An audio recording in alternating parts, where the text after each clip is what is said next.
이 카드 안에 36억이 들어있다. 5년 만에 출소하는 삼촌을 데리러 온 사람은 나 하나뿐이었습니다. 가족 모두가 버리고 외면한 죄수. 하지만 그들은 아무것도 몰랐습니다. 삼촌은 그들이 생각하는 것처럼 빈털터리가 아니었습니다. 지난 5년 동안 삼촌은 차가운 감방 안에서 조용히 복수의 칼날을 갈고 있었을 뿐입니다. 그리고 오늘 삼촌을 나락으로 밀어넣었던 바로 그들을 향한 처절하고도 통쾌한 심판이 시작됩니다. 삼촌의 복수는 과연 성공할 수 있을까요? 이 모든 이야기의 끝이 궁금하시다면 지금 바로 마음정거장 채널을 구독하고 좋아요를 눌러주세요.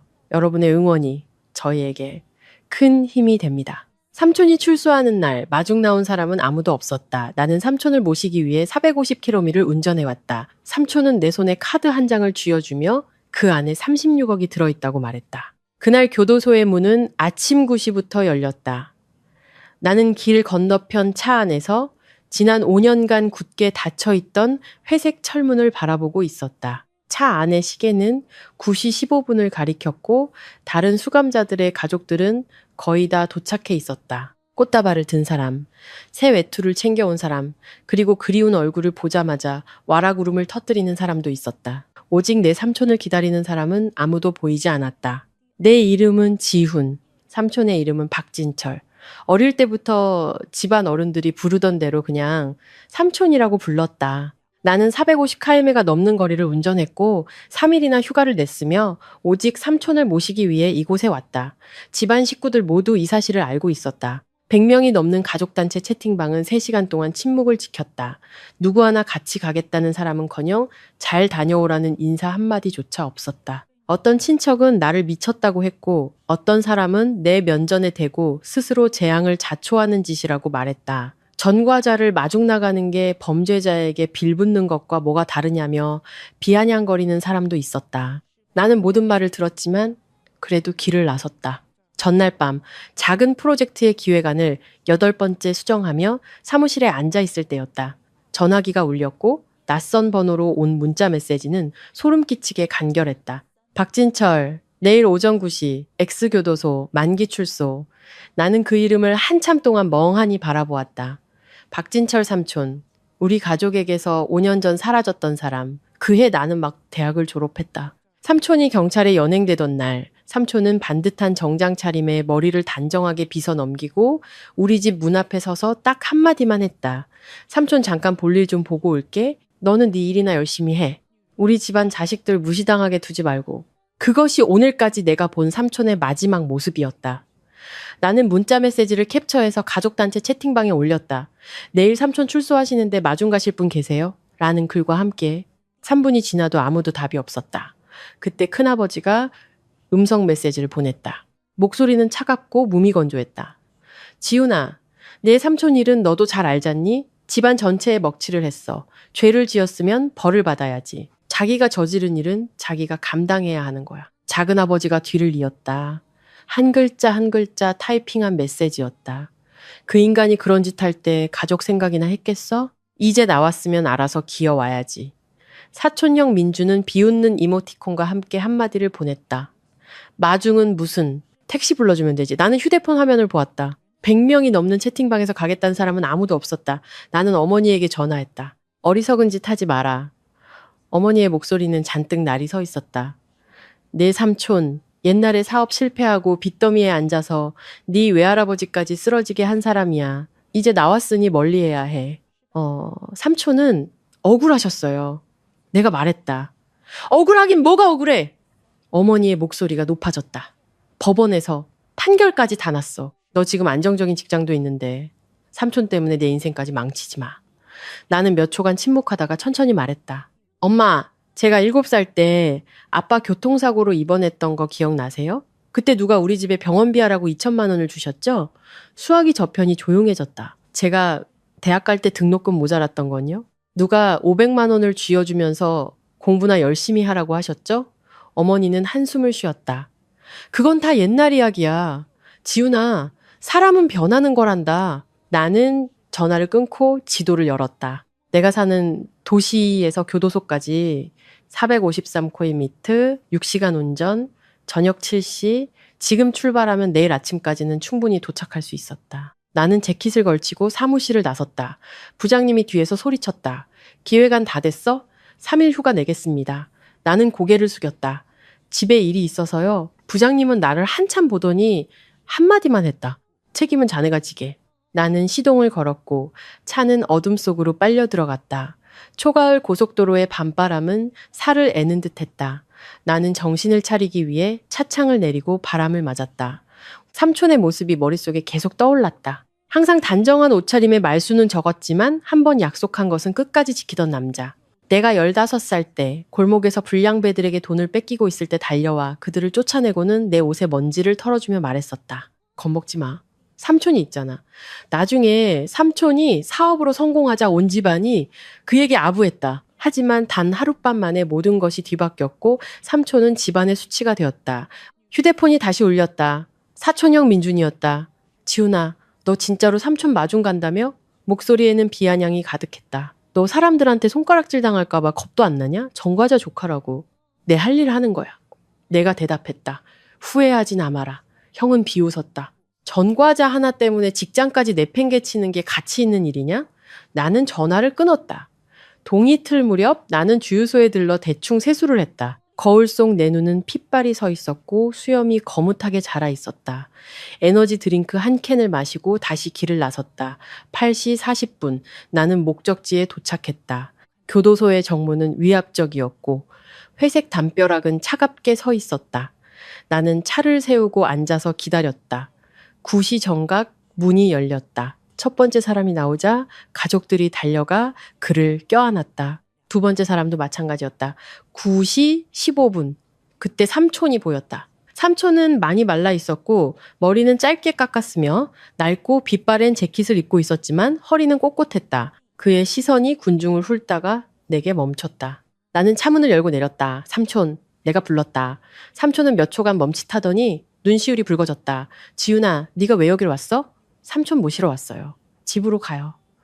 내가 말했다. 삼촌은 더 묻지 않고 내 어깨를 강하게 꽉 잡았다. 차 안에서 삼촌은 오랫동안 말이 없었다. 차가 교도소 구역을 벗어나고 나서야 삼촌이 입을 열었다. 목소리는 쉬어 있었다.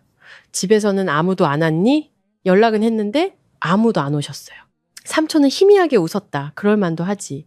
10km쯤 달렸을 때 삼촌은 갑자기 재킷 주머니에서 은행 카드 한 장을 꺼내 내 손에 쥐어주었다.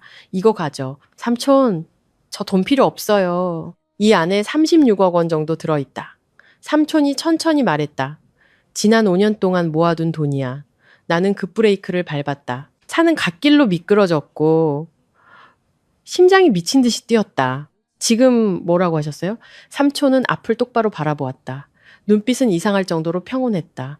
그 돈 너 주려고 모은 거다. 하지만 이건 시작일 뿐이야. 그때 나는 몰랐다. 삼촌의 그 고요한 눈빛 뒤에 5년 동안 준비된 거대한 폭풍이 숨어 있다는 것을. 차는 아침 햇살 속으로 고속도로의 흐름에 다시 합류했다. 나는 삼촌이 말한 숫자에 아직도 정신이 아득했다. 36억 원. 내게는 개념조차 잡히지 않는 먼 액수였다. 나는 핸들을 잡은 손이 떨려서 몇 번이나 심호흡을 한 후에야 겨우 속도를 유지할 수 있었다. 삼촌은 조수석에 등을 기댄 채 창밖을 보고 있었다.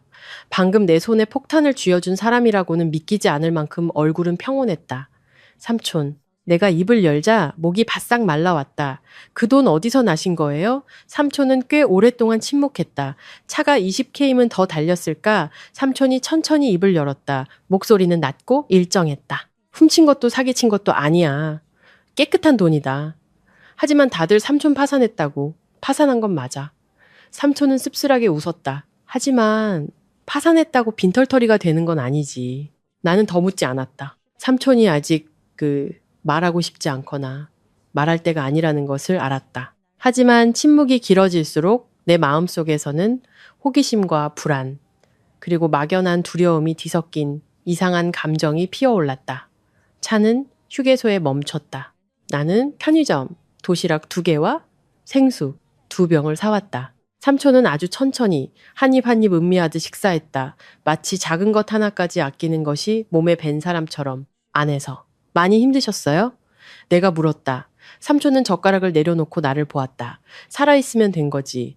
나는 그 말에 목이 메었다. 한때 정상에 서 있었고 온 가족의 추앙을 받던 사람이 결국 살아있는 것만으로 족하다고 말하고 있었다. 식사를 마친 후 삼촌은 낡은 배낭에서 얇은 서류 봉투 하나를 꺼내 대시보드 위에 올려놓았다. 이건 예전에 쓰던 외곽의 주택 등기 서류다.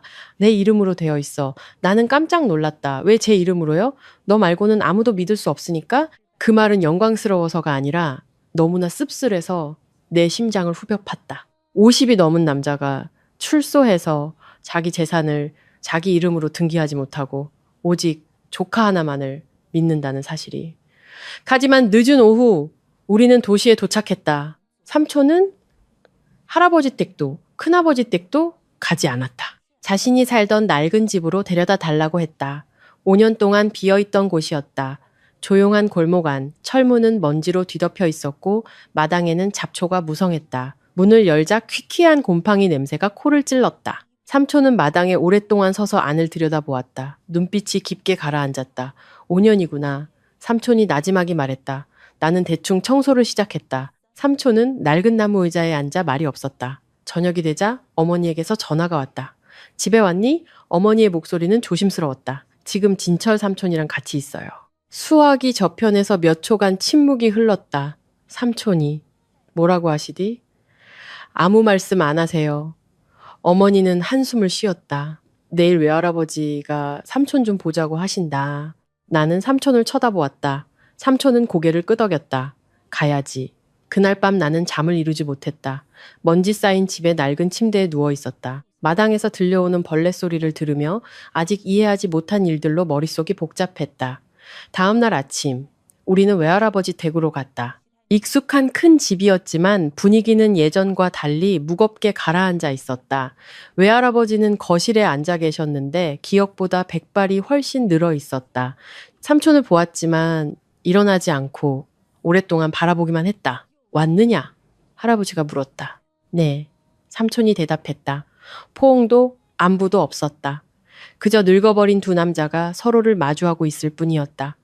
큰아버지와 작은아버지도 와 있었다. 사촌형 민주는 구석에 앉아 시선을 피했다. 나왔으니 이제 뭘 할 생각이냐? 외할아버지가 단도직입적으로 물었다. 다시 시작해야죠. 삼촌이 짧게 대답했다. 뭘로? 큰아버지가 비웃었다. 망가진 평판으로 누가 너랑 같이 일하겠다고 나서겠어? 삼촌은 반응하지 않고 외할아버지를 바라보았다. 돈 빌리러 온 것도 도와달라고 온 것도 아닙니다. 그럼 못하러 왔어? 할아버지가 언성을 높였다. 인사드리러 왔습니다. 삼촌이 대답하고는 한마디를 덧붙였다. 제가 가족에게 진 빚은 지난 5년의 시간으로 모두 갚았습니다. 이제 누구도 서로에게 빚진 것 없습니다. 방 안은 얼어붙은 듯 조용해졌다. 나는 외할아버지의 손이 미세하게 떨리는 것을 보았다. 오만하긴 큰아버지가 말했다. 나온 지 얼마나 됐다고 벌써 연을 끊겠다는 소리를 해. 삼촌은 큰아버지를 돌아보았다. 눈빛에는 분노 대신 냉기만 서려 있었다. 5년 전 제가 잡혀갈 때 큰아버지는 제가 집안의 수치라고 하셨죠. 그 말 똑똑히 기억하고 있습니다. 큰아버지의 얼굴이 하얗게 질렸다. 삼촌은 일어섰다. 가보겠습니다. 돌아오는 길에 내 휴대폰은 쉴 새 없이 울렸다. 가족 단체 채팅방이 시끄러워지기 시작했다. 어떤 사람은 내가 삼촌을 데려와 분란을 일으킨다고 비난했고 어떤 사람은 내가 삼촌을 부추겨 가족에게 대들게 했다고 말했다. 나는 휴대폰을 꺼버렸다. 그날 저녁 나와 삼촌은 낡은 집에 앉아 있었다. 삼촌이 품에서 낡고 얇은 수첩 한 권을 꺼냈다. 표지는 달아 있었다. 지훈아, 지난 5년간 삼촌이 뭘 했는지 알고 싶니? 삼촌이 물었다. 나는 고개를 끄덕였다. 삼촌은 수첩을 펼쳤다. 안에는 사람들의 이름과 숫자, 날짜들이 빼곡하게 적혀 있었다. 삼촌은 한마디 한마디 천천히 말했다. 말로 받아낼 수 없는 빚이 있고 힘이 없을 때는 말할 수 없는 진실이 있는 법이다. 나는 숨을 죽였다. 너는 나를 마중 나온 유일한 사람이다. 단지 그 이유 하나만으로도 삼촌의 모든 것을 너에게 맡길 수 있어. 나는 삼촌을 바라보았다. 처음으로 그 평온한 표정 뒤에 5년 동안 억눌려온 깊고 어두운 무언가가 있다는 것을 깨달았다. 그날 밤 잠들기 전 삼촌은 등골이 오싹해지는 한마디를 했다. 나를 밀어 떨어뜨렸던 자들은 머지않아 스스로 추락하는 자신을 보게 될 거다. 나는 삼촌을 마중하러 운전대를 잡았던 그 순간부터 내 평온했던 인생이 완전히 끝났다라는 것을 알았다. 다음 날 아침 나는 일찍 잠에서 깼다. 낡은 창틀 사이로 햇살이 스며들어 세월의 흔적이 얼룩진 벽을 비추고 있었다. 마당에서 물소리가 들렸다. 삼촌이 수도가에서 세수를 하고 있었다. 동작은 느리지만 단정했고 오랫동안 몸에 밴 습관 같았다. 내가 나가자 삼촌은 나를 돌아보며 말없이 고개를 한번 끄덕였다. 우리 두 사람 사이에는 낯선 침묵이 흘렀다. 어색하지는 않았지만 편하지도 않았다. 마치 오늘부터 모든 것이 예전처럼 단순하지 않을 것이라는 사실을 둘 다 알고 있는 것 같았다. 아침 식사를 마친 후 삼촌은 배낭에서 낡은 휴대폰을 꺼내 새 유심을 끼우고 전원을 켰다. 신호가 잡히자마자 부재중 전화 알림이 연달아 떴다. 삼촌은 쓱 훑어볼 뿐 받지 않았다. 전화 안 받으세요? 내가 물었다. 아직 때가 아니야. 삼촌이 말했다. 점심때쯤 초인종이 울렸다. 문을 열어보니 어머니가 과일 봉지를 들고 서 있었다. 얼굴에는 걱정과 조심스러움이 뒤섞여 있었다. 진철 삼촌. 어머니는 삼촌을 보자 조용히 불렀다. 삼촌이 일어섰다. 형수님. 어머니는 식탁에 봉지를 내려놓으며 눈시울을 붉혔다. 얼굴이 너무 상했네. 삼촌은 희미하게 웃을 뿐이었다. 살아있으면 된 거죠. 어머니는 자리에 앉아 먼지 쌓인 집을 둘러보았다. 여기서 계속 지낼 거야? 임시로요. 삼촌이 대답했다. 청소하면 괜찮아질 겁니다. 어머니는 잠시 침묵하다가 작은 목소리로 말했다. 오빠가 나오고 나서. 사람들 말이 많아. 좀 더 조용히 지내는 게 어떻겠냐는 사람도 있고, 삼촌은 어머니를 바라보았다. 눈빛에는 원망 대신 평온함이 있었다. 형수님은 어떻게 생각하세요? 어머니는 고개를 숙였다. 난 그냥 오빠가 더는 어리석은 짓 안 했으면 좋겠어. 지난 몇 년으로 충분하잖아. 어머니의 어깨가 가늘게 떨리는 것을 보았다. 나는 어머니가 가족 중에서 유일하게 삼촌을 두려워하면서도 동시에 가엾게 여기는 사람이라는 것을 알았다.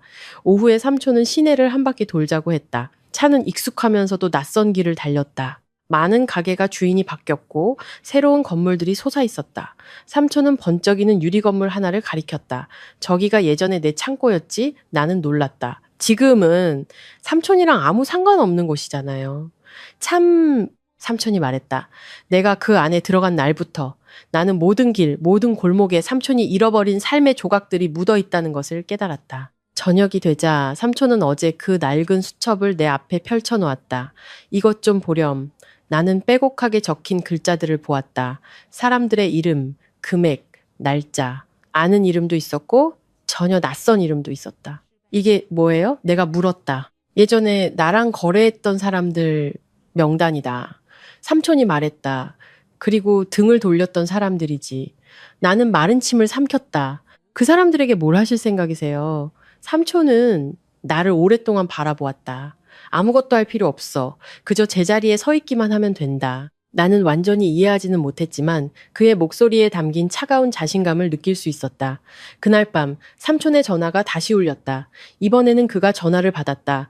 진철이 형.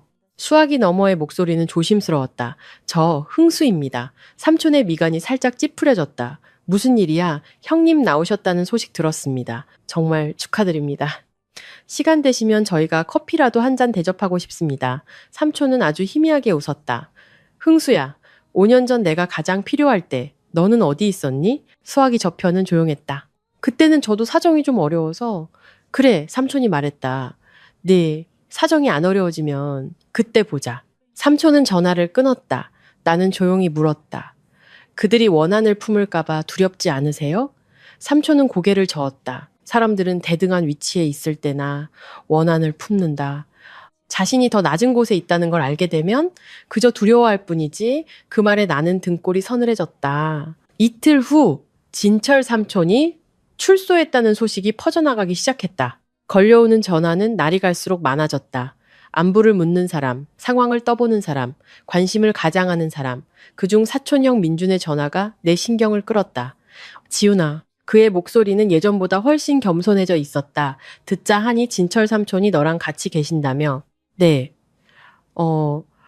시간 되면 내가 삼촌 뵈러 한번 들를게. 나는 삼촌을 쳐다보았다.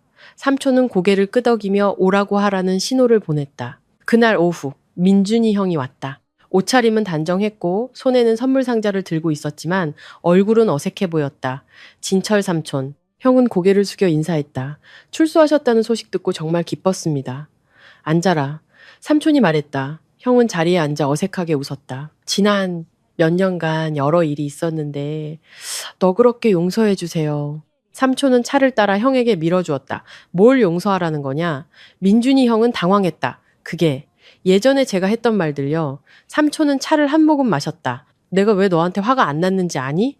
민준이 형은 고개를 저었다. 너는 그냥 네가 믿는 사실을 말했을 뿐이니까. 삼촌이 말했다. 하지만 나는 전부 기억하고 있다. 공기가 무겁게 내려앉았다. 형은 억지로 웃었다. 삼촌! 이제 앞으로 계획은 있으세요? 있지. 삼촌이 대답했다. 하지만 너와는 상관없는 일이다. 민준이 형은 안도의 한숨을 내쉬며 일어섰다. 그럼 먼저 가보겠습니다. 형이 떠난 후 나는 물었다. 형이 나가서 이상한 소문 퍼뜨릴까봐 걱정 안 되세요? 삼촌은 웃었다. 퍼뜨릴수록 좋지. 그날 밤 어머니에게서 문자가 왔다. 조심하거라. 집안에서 말이 많아지기 시작했어.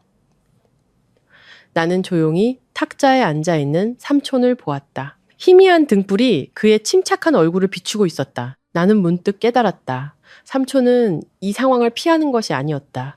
그는 기다리고 있었다. 일주일이 지났다. 삼촌은 외출이 잦아졌다. 나갈 때마다 그는 과시하지 않으면서도 단정한 옷차림을 했고 그에게서는 이전과 다른 기품이 느껴졌다. 나는 삼촌이 5년 전에 그 남자도 그렇다고 모두가 생각하는 몰락한 패배자도 아니라는 것을 깨달았다. 어느 날 저녁 삼촌이 나를 앉혔다. 지훈아, 네가 해줘야 할 일이 있다. 무슨 일인데요? 내일 사람을 한 명 만나고 오너라. 삼촌은 김 사장이라는 이름을 말했다. 예전에 삼촌의 가장 큰 거래처 사장이었지. 저 혼자 가요? 그래. 삼촌은 고개를 끄덕였다. 네가 어떻게 대처하는지 보고 싶다. 나는 심장이 세차게 뛰는 것을 느꼈다. 저를 그렇게 믿으세요? 삼촌은 나를 깊은 눈으로 바라보았다. 네가 450km를 운전해서 나를 마중 나온 그날부터 나는 이미 모든 것을 걸었다. 나는 침묵했다. 마음속에는 자부심과 함께 무거운 압박감이 차올랐다. 그날 밤 나는 거의 잠들지 못했다. 나는 이 순간부터 더 이상 삼촌의 인생에서 방관자가 아니라는 것을 알았다. 나는 삼촌이 5년 동안 준비한 거대한 게임에 이미 발을 들여놓은 것이었다. 그리고 앞으로 다가올 일들이 지금의 수군거림이나 의심의 눈초리보다 훨씬 더 격렬할 것이라는 막연한 예감이 들었다. 다음 날 아침, 나는 무거운 가슴으로 잠에서 깼다. 집은 여전히 조용했고 마당에 나뭇가지를 스치는 바람소리만 들렸다. 진철 삼촌은 이미 일어나 있었다. 식탁에 앉아 식어버린 차 한 잔과 익숙한 수첩을 앞에 두고 있었다. 안 주무셨어요? 내가 물었다. 잠이 줄었어. 삼촌이 대답했다. 오늘은 일찍 나서거라. 나는 고개를 끄덕였다. 삼촌은 주소와 약속 시간이 적힌 쪽지를 건넸다. 예전에 삼촌이 자주 손님을 접대하던 구도심의 한 카페였다. 만나야 할 사람은 김 사장이다. 명심해. 삼촌이 천천히 말했다. 약속하지도 애원하지도 말고 그저 듣기만 해라. 같이 안 가세요? 내가 나타나면 대화의 본질이 달라져. 오늘은 그들이 너를 보게 만들어야 한다. 삼촌은 나를 똑바로 쳐다보았다. 나는 긴장된 마음으로 운전대를 잡았다. 길 위에서 나는 사회초년생 시절 상사가 무섭고 실수할까봐 두려워했던 내 모습을 떠올렸다. 그런데 오늘 나는 삼촌의 전성기 시절 그와 어깨를 나란히 했던 사람을 마주해야 했다. 생각할수록 마음이 복잡했다. 카페는 크게 변하지 않았다. 여전히 짙은 색의 목재 테이블과 의자, 은은한 노란 조명. 김 사장은 안쪽 구석에 이미 앉아 있었다. 그는 40대 중반으로 보였고 옷차림은 단정했지만 눈빛은 날카로우면서도 경계심이 서려 있었다. 자네인가? 내가 다가가자 그가 물었다. 제가 박진철 삼촌의 조카, 지훈입니다. 김 사장의 눈빛이 순간 멈칫했다. 그는 나를 머리부터 발끝까지 훑어보더니 희미하게 웃었다. 박 사장은 안 왔군. 오늘은 제가 왔습니다. 내가 대답했다. 김 사장은 커피를 한 모금 마시며 천천히 말했다. 5년이 지났는데도 박 사장은 여전히 신중하군. 나는 대답하지 않았다. 그저 듣기만 하라는 삼촌의 말을 기억했다. 김 사장은 찻잔을 내려놓았다. 박 사장이 나왔으니 찾는 사람이 많겠지. 네. 그래서 나를 만나러 자네를 보낸 이유가 뭔가? 알아보기 위해서입니다. 나는 솔직하게 말했다. 예전에 삼촌과 함께 일했던 분들이 지금은 어떻게 생각하시는지요? 김 사장은 웃음을 터뜨렸다. 솔직하군. 그는 등받이에 몸을 기댄 채 천장을 바라보았다. 5년 전 박 사장이 무너졌을 때 다들 피했지. 나도 마찬가지였고. 왜요? 내가 물었다. 김 사장은 나를 보았다. 자네는 아직 젊어서 잘 모르겠지만 가라앉는 배에서는 뛰어내려야 하는 법이야. 하지만 뛰어내리지 않은 사람도 있죠. 내가 말했다. 밀쳐진 겁니다. 김 사장은 침묵했다. 그리고 한숨을 쉬었다. 박 사장은 사람들이 생각하는 것만큼 간단한 사람이 아니야. 알고 있습니다. 나는 심장이 세차게 뛰는 것을 느꼈다. 그럼 삼촌이 나오셨으니 앞으로 어떻게 될 거라고 생각하세요? 김 사장은 나를 똑바로 쳐다보았다. 파도가 칠 거라고 생각하네. 대화는 결론 없이 끝났다. 김 사장은 먼저 일어나며 마지막 말을 남겼다. 박 사장에게 전해주게. 예전에 그에게 졌던 빚을 기억하는 사람이 있다고? 돌아오는 길에 머릿속이 복잡했다. 김 사장의 말 때문이 아니라 삼촌의 예상이 맞았다는 것을 깨달았기 때문이었다. 모두가 지켜보고 저울질하고 기다리고 있었다. 집에 도착하니 삼촌이 기다리고 있었다. 나는 모든 것을 자세히 이야기했다. 삼촌은 내 말을 자르지 않고 주의 깊게 들었다. 김 사장이 맞았어. 내가 말을 마치자 삼촌이 말했다. 파도가 고칠 거다. 그날 오후 작은아버지에게서 전화가 왔다. 지훈아, 시간 되면 집에 와서 저녁이나 먹고 가라. 나는 삼촌을 쳐다보았고 삼촌은 고개를 끄덕였다. 다녀와. 작은아버지 댁은 큰아버지 댁보다 작았지만 아늑했다. 작은어머니는 소박한 저녁상을 차려주셨고 처음에는 분위기가 다소 어색했다. 진철이 형 나왔다면서. 작은아버지가 낮은 목소리로 말했다. 다행이다. 고맙다, 동생. 삼촌이 대답했다. 작은아버지는 나를 보았다. 우리 지훈이 이제 다 컸구나. 식사 중에 작은아버지는 내 직장 생활에 대해 물었고 삼촌의 향후 계획에 대해서도 물었다. 삼촌은 짧게 대답할 뿐 아무것도 드러내지 않았다. 식사를 마친 후 작은아버지는 삼촌을 베란다로 불렀다. 형님, 그는 목소리를 낮췄다. 옛날 일, 너무 원망하지 마세요. 그때는 다들 겁이 났으니까. 삼촌은 작은아버지를 오랫동안 바라보았다. 네가 겁이 났다는 건 이해한다. 하지만 겁이 난다고 해서 해서는 안 될 일을 하는 건 아니야. 작은아버지는 고개를 숙이고 더 이상 말을 잇지 못했다. 그날 밤 집으로 돌아오면서 나는 이 가족이 아주 오래전부터 금이 가 있었다는 것을 그 어느 때보다 명확하게 깨달았다. 삼촌은 그저 그 균열의 파편을 짊어진 사람이었을 뿐이다. 이틀 후 내 휴대폰으로 계속해서 낯선 전화가 걸려왔다. 삼촌의 옛 친구라고 자칭하는 사람, 내가 무슨 일을 하는지 묻는 사람, 떠보는 사람도 있었다. 나는 삼촌에게 이 사실을 알렸다. 당연한 일이야. 삼촌이 말했다. 그들은 너를 연결고리로 보고 있는 거다. 걱정 안 되세요? 삼촌은 고개를 저었다. 내가 걱정하는 건 단 하나다. 뭔데요? 네가 버틸 수 있을지. 삼촌은 나를 진지한 눈빛으로 바라보았다. 나는 몇 초간 침묵했다. 이미 발을 들였는걸요. 삼촌은 고개를 끄덕였다. 좋아. 그날 밤 나는 뒤척였다. 나는 내 이전의 삶을 생각했다. 안정적인 직장, 명확한 미래, 그리고 삼촌을 마중하러 운전대를 잡은 그 순간부터 그 길이 다른 방향으로 꺾였다는 것을 알았다. 다음날 아침, 삼촌은 내게 서류 뭉치 하나를 건넸다. 내일은 나랑 같이 사람을 한 명 더 만나러 가자. 삼촌이 말했다. 이 사람은 김 사장과는 달라. 어떻게 다른데요? 이 사람은 친구였다가 등을 돌린 배신자다. 삼촌의 목소리가 낮아졌다. 그리고 내게 아주 큰 빚을 진 사람이지. 나는 서류 뭉치를 보았다. 등줄기를 따라 차가운 기운이 흘렀다. 나는 이제부터의 만남이 더 이상 탐색전이 아닐 것이라는 것을 알았다. 삼촌은 일어나 내 어깨를 가볍게 두드렸다. 마음 단단히 먹어라, 지훈아. 모든 것은 이제 막 시작됐을 뿐이야. 나는 고개를 끄덕였다. 마음속에는 두려움과 결의가 뒤섞여 있었다. 나는 이제부터 한 걸음 한 걸음 삼촌과 함께 지난 5년간 묻혀있던 진실 속으로 더 깊이 들어가게 될 것임을 알았다. 그날 아침 하늘은 흐렸고 구름이 낮게 깔려 있었다. 불길한 예감처럼 공기는 무거웠다. 나는 차 안에서 핸들을 잡고 있었지만 마음은 불안했다. 어제 삼촌이 준 서류 뭉치가 조수석에 놓여 있었다. 한번 훑어보기는 했지만 아직 자세히 읽을 용기가 나지 않았다. 진철 삼촌이 차에 올라 문을 닫고 안전벨트를 매더니 짧게 말했다. 가자. 우리는 가는 내내 말이 없었다. 차는 10여 년 전만 해도 번화한 사업 중심지였으나 지금은 낡은 공장과 오래된 사무실 건물만 남은 외곽의 낡은 공단으로 향했다. 이 사람 이름은 임 대표다.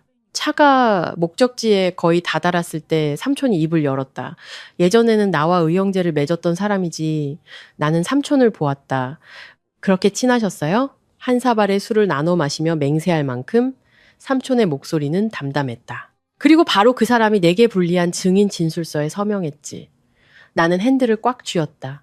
머릿속에는 온갖 불길한 상상이 스쳐 지나갔다. 우리는 색이 바랜 간판이 걸린 3층 건물 앞에 차를 세웠다. 삼촌이 먼저 차에서 내렸다. 걸음은 느렸지만 단단했다.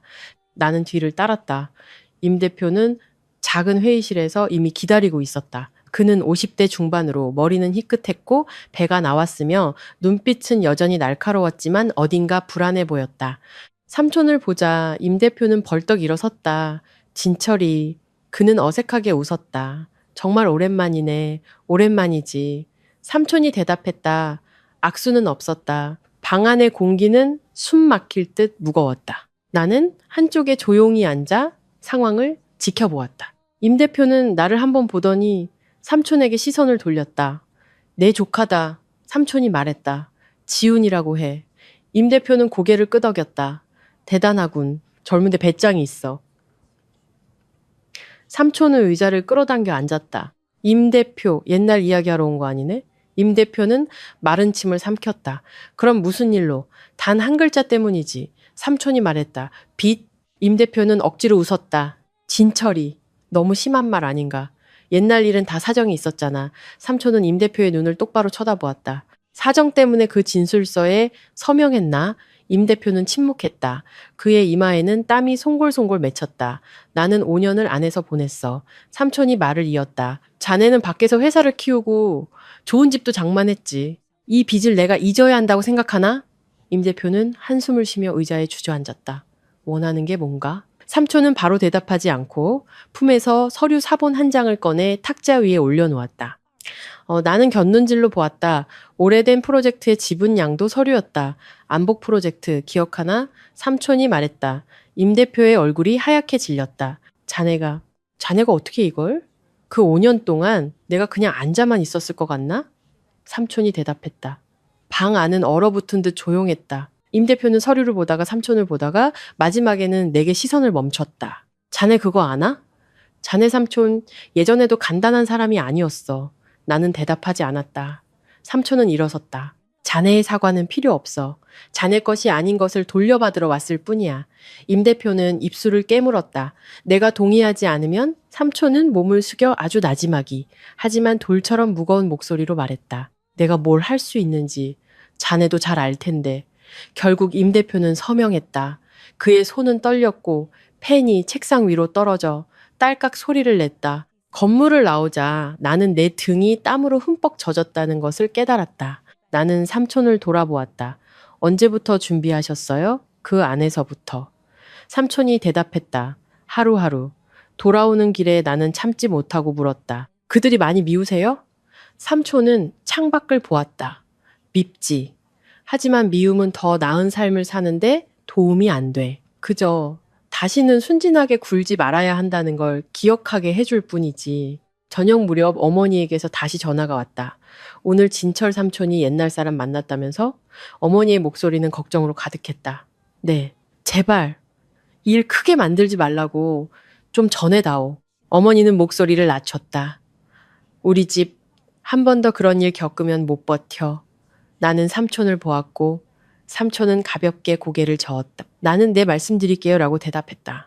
그날 밤 우리 둘만 남았을 때 나는 그 이야기를 꺼냈다. 삼촌은 듣고 나서 오랫동안 침묵했다. 형수님은 아직도 내가 복수심 때문에 이러는 줄 아시나 보구나. 삼촌이 말했다. 하지만 난 정의를 위해 하는 일이야. 나는 삼촌과 마주 앉아 처음으로 마음속에 품고 있던 질문을 던졌다. 후회하신 적 없으세요? 삼촌은 나를 오랫동안 바라보았다. 사람을 믿었던 건 후회한다. 하지만 일어선 것은 후회하지 않아. 밤이 깊어지고 비가 내리기 시작했다. 낡은 양철 지붕 위로 떨어지는 빗소리를 들으며 내 마음은 무겁게 가라앉았다. 나는 오늘 같은 만남 하나하나가 삼촌이 직접 다시 찢어내야 하는 과거의 조각이라는 것을 깨달았다.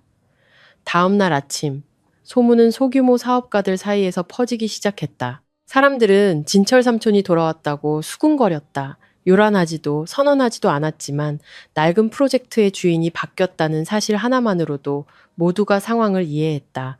내 휴대폰은 쉴 새 없이 울렸다. 안부를 묻는 전화, 연결을 부탁하는 전화, 떠보는 전화. 나는 삼촌에게 물었다. 전화 받아도 될까요? 받아라. 삼촌이 말했다. 하지만 듣고 기록만 해도. 점심때쯤 사촌형 민준에게서 문자가 왔다.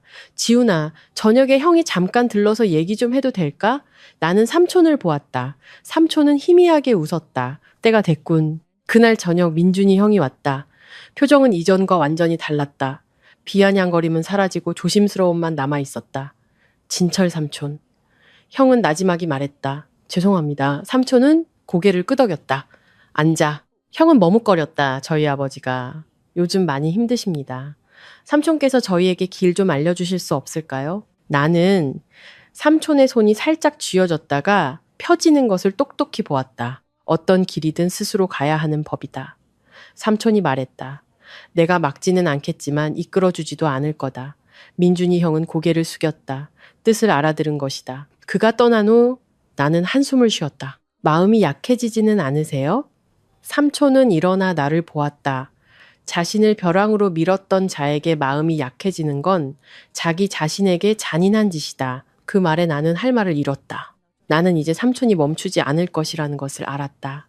등을 돌렸던 사람들은 각기 다른 얼굴로 차례차례 나타날 것이다.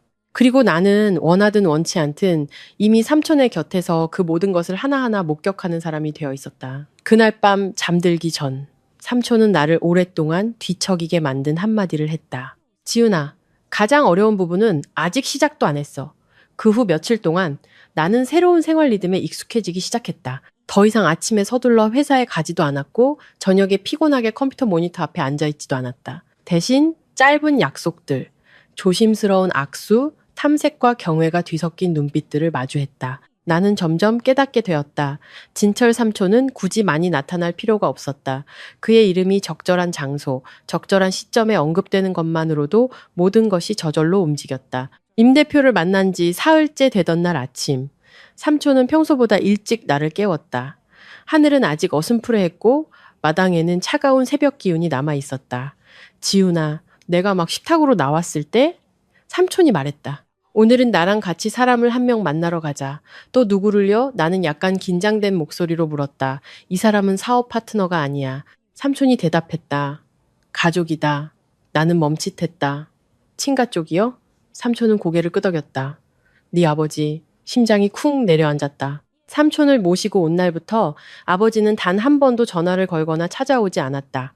아버지는 말수가 적지만 강직한 성격이었다. 삼촌이 잡혀가던 날, 아버지는 온 가족을 침묵하게 만든 한마디를 했다. 오늘부터 이 집안에 저런 사람은 없는 걸로 안다. 나는 무거운 마음으로 운전했다. 부모님 댁은 멀지 않았지만 그날따라 유난히 길이 멀게 느껴졌다. 아버지는 마루에서 낡은 나무 의자를 수리하고 있었다. 차가 멈추자 아버지는 고개를 들었다. 아버지의 시선이 진철 삼촌에게 닿았다가 곧바로 다른 곳으로 향했다. 아버지, 내가 불렀다. 왔냐?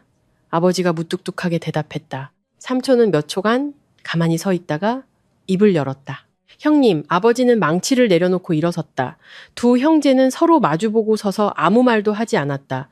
공기는 너무나 팽팽해서 뜰에서 지저귀는 새소리마저 선명하게 들릴 정도였다. 안으로 들어들와 부엌에서 어머니가 나오며 떨리는 목소리로 말했다. 그날 점심 식사는 무거웠다. 아버지는 아주 천천히 삼촌을 쳐다보지 않고 식사했다. 어머니는 떨리는 손으로 삼촌에게 반찬을 집어주었다. 돌아와서 다행이다. 어머니가 조용히 말했다. 삼촌은 고개를 끄덕였다.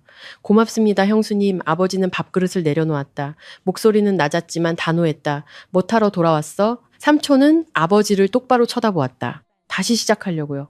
뭘 다시 시작해? 아버지가 으르렁거렸다. 인생이 너한테 또 기회를 줄 것 같아? 내가 나서려 하자.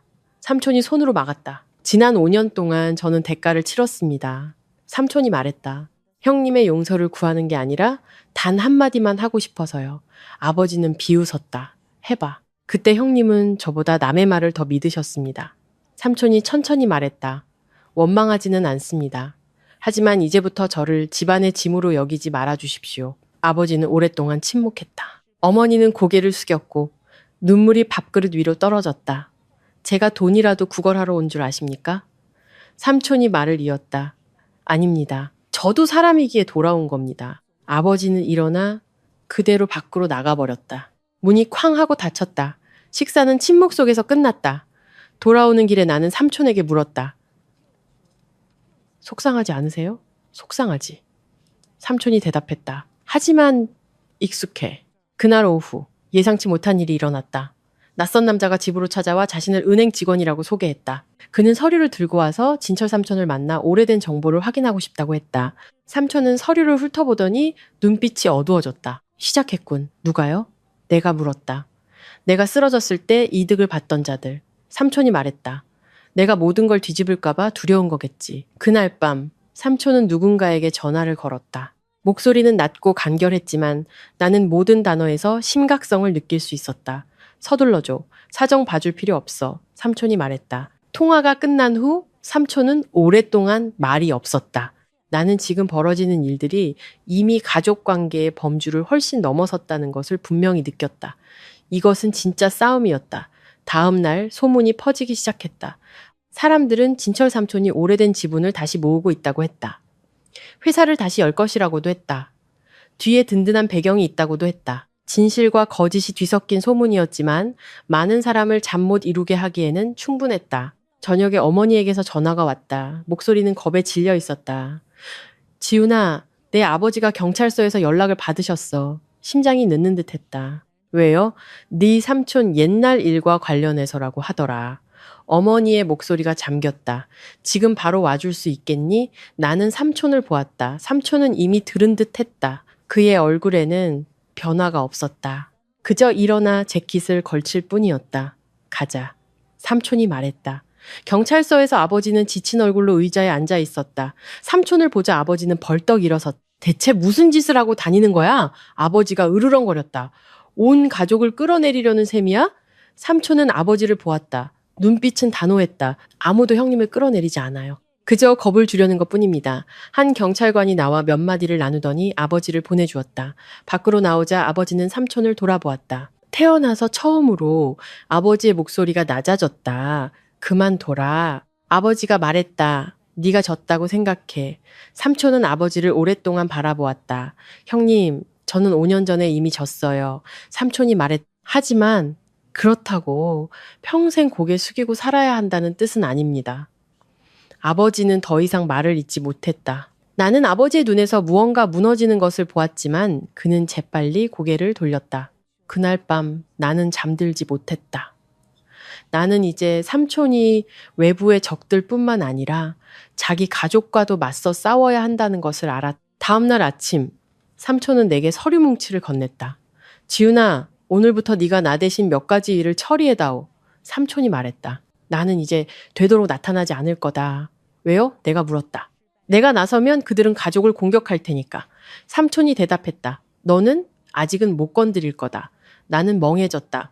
저를 최전선으로 내보내시는 거예요? 아니, 삼촌은 고개를 저었다. 너를 제자리에 세워두는 거다. 나는 서류 뭉치를 잡았다. 손이 약간 떨렸다. 나는 이 순간부터 내가 더 이상 진철 삼촌의 조카가 아니라는 것을 알았다. 나는 위험 가득한 게임에서 삼촌의 대리인이 되었다. 잠들기 전 삼촌이 아주 조용히 한마디 했다. 만약 언젠가 네가 그만두고 싶어진다면 원망하지 않을게. 나는 삼촌을 보았다. 마음이 파도처럼 일렁였다. 나는 삼촌이 가족에게 다시 한번 버림받는 것까지 포함한 모든 결말에 대비하고 있다는 것을 알았다. 밖에서는 다시 비가 내리기 시작했다. 나는 빗소리를 들으며 경찰서 앞에 우두커니 서 있던 아버지의 모습과 눈물을 글썽이던 어머니, 그리고 차갑도록 단호했던 진철 삼촌의 눈빛을 떠올렸다. 나는 진짜 폭풍이 이제 막 시작되었다는 것을 알았다. 진철 삼촌이 내게 일을 맡긴 날부터 내 생활 리듬은 완전히 바뀌었다. 매일 아침 눈을 뜨면 더 이상 내가 평범한 사람이라는 느낌이 들지 않았다. 휴대폰은 항상 벨 소리를 최대로 해두었고 가방에는 늘 서류가 들어있었으며 머릿속은 언제나 팽팽한 활시위 같았다. 나는 삼촌이 왜 불과 몇 년 사이에 그렇게 늙어버렸는지 조금씩 이해하기 시작했다. 내가 처음으로 혼자 전장에 나간 날 아침, 삼촌은 내가 떠나기 전에 딱 한마디만 했다. 지훈아, 명심해라. 남들보다 잘난 척 하지도 겁먹은 티를 내지도 마라. 나는 고개를 끄덕였지만 마음속으로는 얼마나 해낼 수 있을지 확신이 없었다.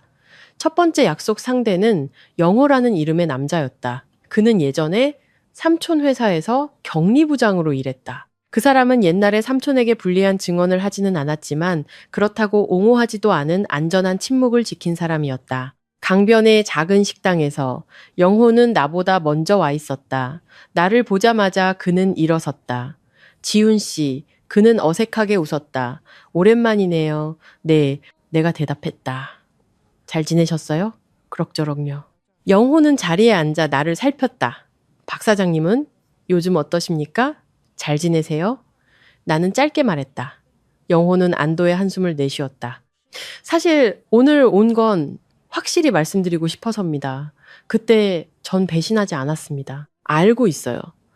내가 말했다. 영호는 멈칫했다. 알고 있다고요? 삼촌이 말씀해 주셨어요. 내가 대답했다. 침묵이 항상 죄는 아니라고요. 영호는 고개를 숙였다. 고맙습니다. 만남은 빨리 끝났다. 나는 가벼운 마음으로 돌아왔다. 모두가 등을 돌린 것은 아니었다. 하지만 나는 영호 같은 사람이 많지 않다는 것도 알았다. 오후에는 사촌형 민준에게서 전화가 왔다. 지훈아, 그의 목소리는 이전과 완전히 달랐다. 부탁할 게 있어. 무슨 일인데? 아버지가 추가 조사를 받게 되셨어. 형이 말했다. 주변에서는 진철 삼촌이 배후에 있다고들 해. 나는 침묵했다. 삼촌께 직접 여쭤볼 용기는 없어. 민준이 형이 말을 이었다. 그냥 삼촌이 끝까지 가실 생각인지 알고 싶어서. 나는 지난 비 오던 밤 평온하지만 돌처럼 단단했던 진철 삼촌의 눈빛을 떠올렸다. 민준이 형, 내가 말했다. 형이 우리 삼촌이라면 어떻게 하겠어? 수화기 저편에서 오랫동안 침묵이 흘렀다. 알았어. 전화를 끊고 나니 마음이 무거워졌다. 가족이 이런 상황에 처하는 것이 기쁘지는 않았지만 그렇다고 삼촌에게 멈추라고 말할 수도 없었다. 그날 밤 어머니가 찾아오셨다. 어머니는 나를 보았다. 눈빛에는 자랑스러움과 두려움이 뒤섞여 있었다. 살이 빠졌구나. 어머니가 말했다. 괜찮아요. 나는 웃었다. 어머니는 자리에 앉아 내 손을 잡았다. 지훈아, 솔직히 말해봐. 무섭지 않니? 나는 몇 초간 침묵했다. 무서워요. 그런데 왜 계속하는 거니? 나는 삼촌의 방 쪽을 바라보았다. 제가 하지 않으면 삼촌이 혼자 다 하셔야 하니까요. 어머니의 눈에 눈물이 글썽였다. 너는 네 삼촌을 너무 닮았어. 나는 그것이 칭찬인지 경고인지 알 수 없었다. 그 후 며칠 동안 압박은 점점 심해졌다. 누군가 집으로 익명의 서류를 보냈고 한밤중에 전화를 걸어 아무 말 없이 끊기도 했다. 나는 감시당한다는 것이 어떤 기분인지 깨닫기 시작했다. 어느 날 밤 내가 막 집에 돌아왔을 때 진철 삼촌은 여전히 식탁에 앉아 나를 기다리고 있었다. 그들이 너를 건드리기 시작했구나. 삼촌이 말했다. 아셨어요? 알지. 삼촌은 나를 보았다. 두렵니? 나는 심호흡을 했다. 두렵지만 아직 물러서고 싶지는 않아요. 삼촌은 고개를 끄덕였다. 좋아. 그리고 삼촌은 지난 5년간 한 번도 꺼내지 않았던 이야기를 들려주었다. 교도소에 들어간 첫날, 삼촌은 낯선 사람과 같은 방을 쓰게 되었다고 했다. 그 사람이 삼촌에게 한마디를 했다. 여기서는 허리를 꼿꼿이 세우는 법을 배우지 못하면 짓밟히게 될 거예요. 그날부터 삼촌은 자신이 남은 인생을 지키지 않으면 아무도 대신 지켜주지 않는다는 것을 깨달았다고 말했다. 삼촌의 말을 듣고 나는 등골이 서늘해졌다. 나는 문득 삼촌이 자신을 해친 사람들과 싸우는 것뿐만 아니라 자기 자신의 존재를 지키고 있다는 것을 깨달았다. 일주일 후 아버지가 갑자기 전화를 걸었다. 집으로 오너라. 아버지의 목소리는 지쳐 있었다. 할 얘기가 있다. 내가 집에 가니 아버지는 거실에 앉아 창밖을 보고 있었다. 어머니는 부엌에 조용히 서 있었다. 네가 네 삼촌 일을 하고 있더구나. 아버지는 돌아보지 않고 말했다. 네, 네가 지금 어디에 서 있는지 알고는 있는 거냐? 알아요. 아버지는 나를 돌아보았다. 눈빛은 처음으로 이전처럼 강하지 않았다. 너를 잃을까봐 두렵다. 그 말에 심장이 쿵 내려앉았다. 아버지가 나지막이 말했다. 저는 문제를 찾아다니는 게 아니에요. 그저 예전에 제 곁을 지켜줬던 사람 곁에 서 있을 뿐이에요. 아버지는 오랫동안 침묵하다가 마침내 한숨을 쉬었다. 그렇다면 내 몸은 네가 지켜라. 나는 고개를 끄덕였다. 그것뿐이었지만 내게는 아버지의 큰 양보였다. 돌아오는 길에 삼촌에게서 문자가 왔다. 집안일은 다 끝났니? 네, 끝났어요. 오늘 밤에 얘기 좀 하자. 그날 밤 삼촌은 내 앞에 상세한 계획서를 펼쳐놓았다. 복수도 기습도 아니었다. 그것은 낡은 관계들을 재구성하고 마땅히 삼촌의 것이었던 것들을 되찾는 계획이었다. 모든 게 필요한 건 아니야. 삼촌이 말했다. 그저 충분하면 돼. 뭐가 충분할 만큼요?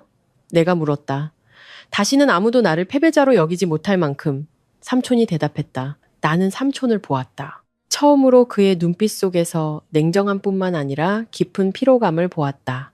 잠들기 전 나는 오랫동안 생각해왔던 질문을 던졌다. 모든 게 끝나면 삼촌은 뭐가 가장 하고 싶으세요? 삼촌은 생각에 잠겼다가 대답했다. 아무도 서로를 두려워하지 않는 가족 식사. 나는 감정을 숨기기 위해 고개를 돌렸다. 나는 이 모든 계산 뒤에 삼촌은 그저 너무 많은 것을 잃어버린 한 남자일 뿐이라는 것을 알았다. 하지만 나는 그 식사를 하기 위해 삼촌과 내가 아직도 먼 길을 가야 하고 어쩌면 다시는 함께 앉지 못할 사람도 있을 것이라는 사실 또한 알고 있었다.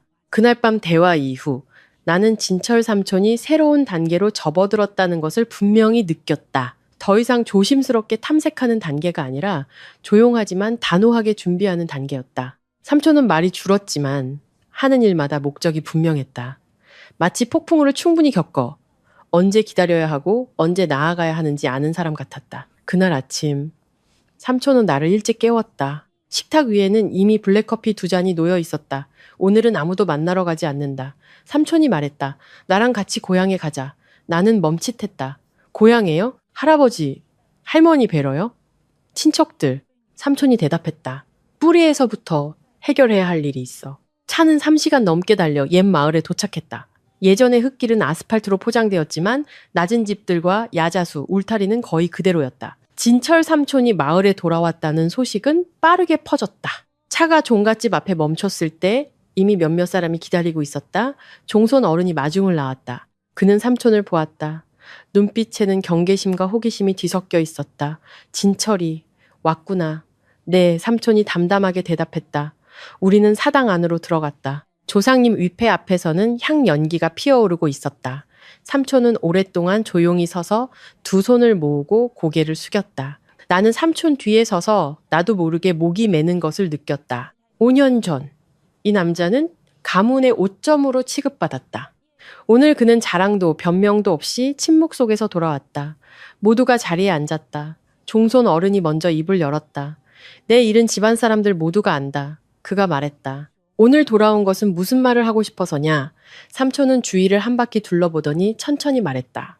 용서를 구하러 온 것이 아닙니다. 한 가지를 알리러 왔습니다. 오늘부터 제 사업은 친척들과 아무 관련이 없습니다.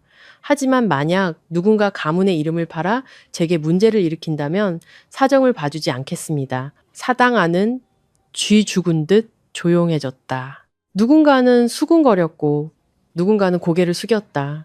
한 친척 아저씨가 입을 열었다. 진철아, 그래도 한 집안 사람인데 뭘 그렇게 모질게 구냐. 삼촌은 그를 돌아보았다. 눈빛에는 분노가 없었다. 오직 냉기뿐이었다. 5년 전 제가 끌려갈 때 아저씨께서도 이 말을 하셨습니까? 그 친척은 할 말을 잃었다. 삼촌은 일어섰다.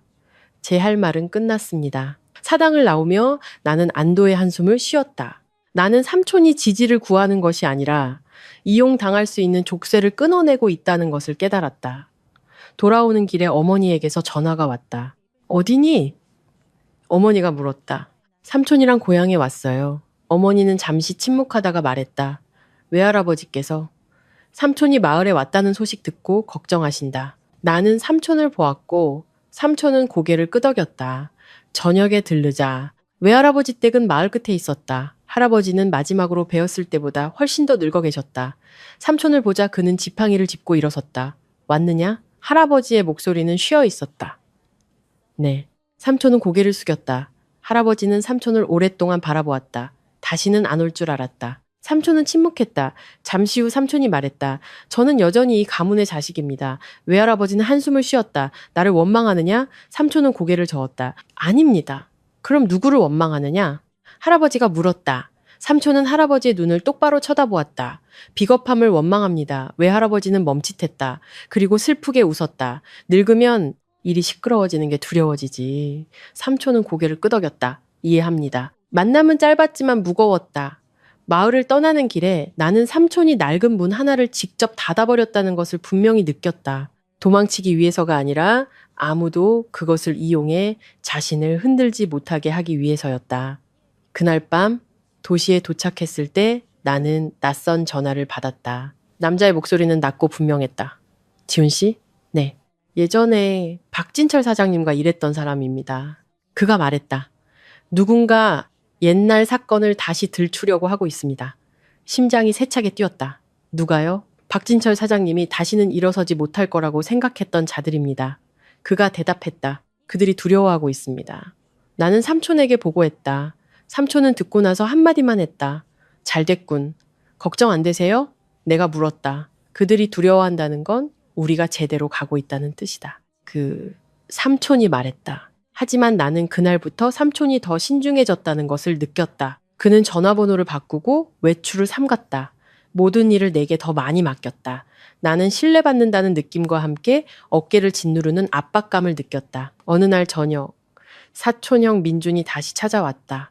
이번에는 선물도 없었고 돌려 말하지도 않았다. 지훈아, 그가 단도직입적으로 말했다. 나 빠지고 싶어. 뭘 빠져? 내가 물었다. 이 모든 일에서. 그는 한숨을 쉬었다. 더는 못 버티겠어. 나는 그를 보았다. 형은 빠질 수 있지만 우리 삼촌은 못 빠져. 민준이 형은 슬프게 웃었다. 알아. 그가 떠난 후 나는 삼촌에게 말했다. 네. 삼촌은 그저 고개를 끄덕였다. 사람마다 한계가 있는 법이다. 삼촌이 말했다. 누구나 버틸 수 있는 건 아니지. 그날 밤 나는 꿈에서 사거리에 서 있는 나를 보았다. 사방이 어두웠다. 나는 식은땀을 흘리며 잠에서 깼다. 나는 내가 더 이상 물러설 길이 없다는 것을 알았다. 다음 날 아침, 삼촌은 내게 봉투 하나를 건넸다. 이 안에 돈 일부가 들어있다. 삼촌이 말했다. 혹시 무슨 일이 생기면 네 몸을 지키는데 써라. 나는 삼촌을 보았다. 그렇게까지 안 좋은 상황을 생각하시는 거예요? 삼촌은 나를 오랫동안 바라보았다. 나도 한때는 모든 게 괜찮을 거라고 생각했었지? 그리고 그 대가를 치렀다. 그 말에 나는 반박할 수 없었다. 오후에 아버지에게서 전화가 왔다. 오늘 저녁 집에 와서 밥 먹어라. 아버지의 목소리는 낮았다. 나는 집으로 갔다. 그날 저녁 식사는 말이 적었지만 이전처럼 긴장감이 흐르지는 않았다.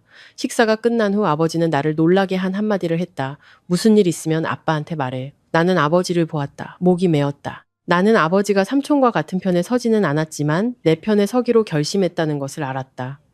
밤이 깊어지고 나는 혼자 발코니에 앉아 불 켜진 도시를 바라보았다. 나는 진철 삼촌에 대해 그가 잃어버리고 견디고 짊어지고 있는 것들에 대해 생각했다.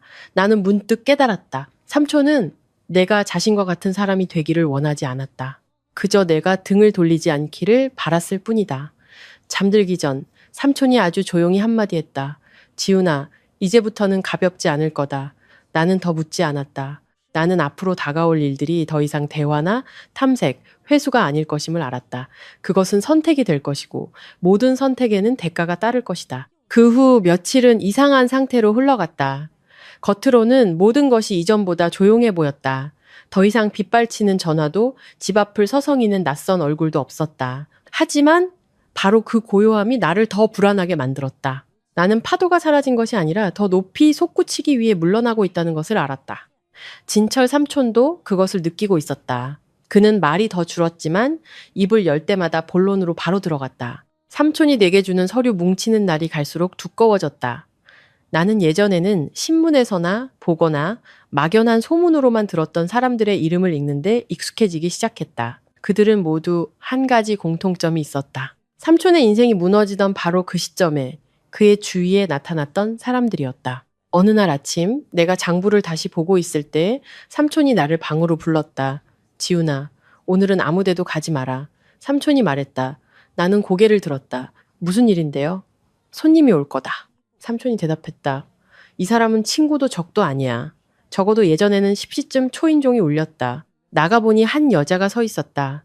그녀는 40대 중반쯤으로 보였고 옷차림은 수수했지만 단정했으며 얼굴에서는 산전수전을 다 겪은 듯한 분위기가 풍겼다. 나는 그녀를 바로 알아봤다. 비록 오랜만에 보는 얼굴이었지만 서연 씨. 나도 모르게 이름이 튀어나왔다. 그녀는 고개를 끄덕이며 희미하게 미소 지었다. 오랜만이네 지훈 씨. 서연은 진철 삼촌의 전처였다. 나는 그녀를 집 안으로 안내했다. 진철 삼촌은 이미 거실에 서 있었다. 두 사람은 몇 초간 서로를 바라보았다. 아무도 먼저 말을 꺼내지 않았다. 얼굴이 상했네요. 서연이 말했다. 당신도 마찬가지야.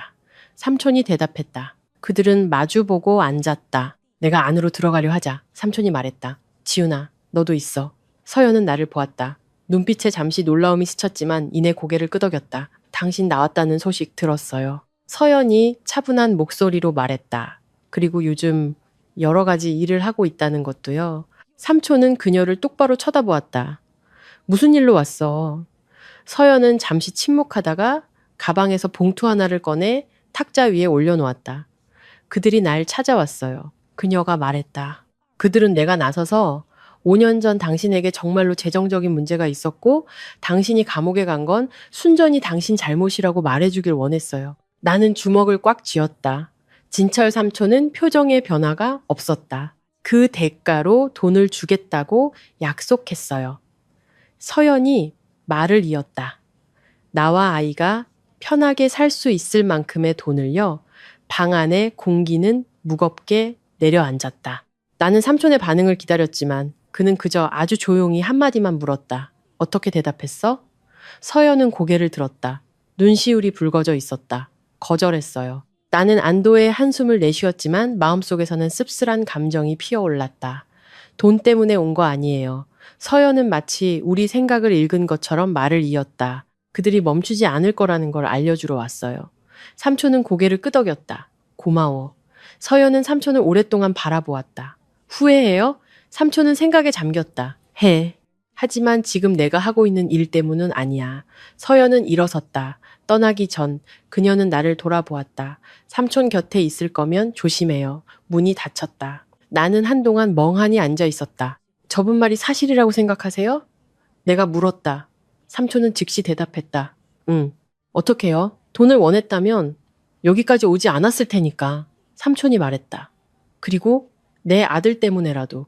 나는 깜짝 놀랐다. 삼촌이 아들에 대해 언급한 것은 이번이 처음이었다. 만나보실 생각 없으세요? 내가 물었다. 삼촌은 고개를 저었다. 아직은 때가 아니야. 그날 오후 삼촌은 내가 분명히 기다리고 있었을 것이라고 짐작한 전화를 받았다. 삼촌은 스피커폰을 켰다. 진철이 익숙한 남자의 낮은 목소리였다. 오랜만에 통화하는군. 자네가 내 번호를 잊어버린 줄 알았네. 삼촌이 대답했다. 그럴 리가. 상대방은 희미하게 웃었다. 듣자 하니 자네가 옛날 것들을 좀 되찾고 있다면서. 원래 내 것이었던 것들이지. 삼촌이 말했다. 수화기 저편에서 몇 초간 침묵이 흘렀다. 어디까지 갈 생각인가. 내가 가만히 서 있어도 아무도 감히 밀치지 못할 때까지.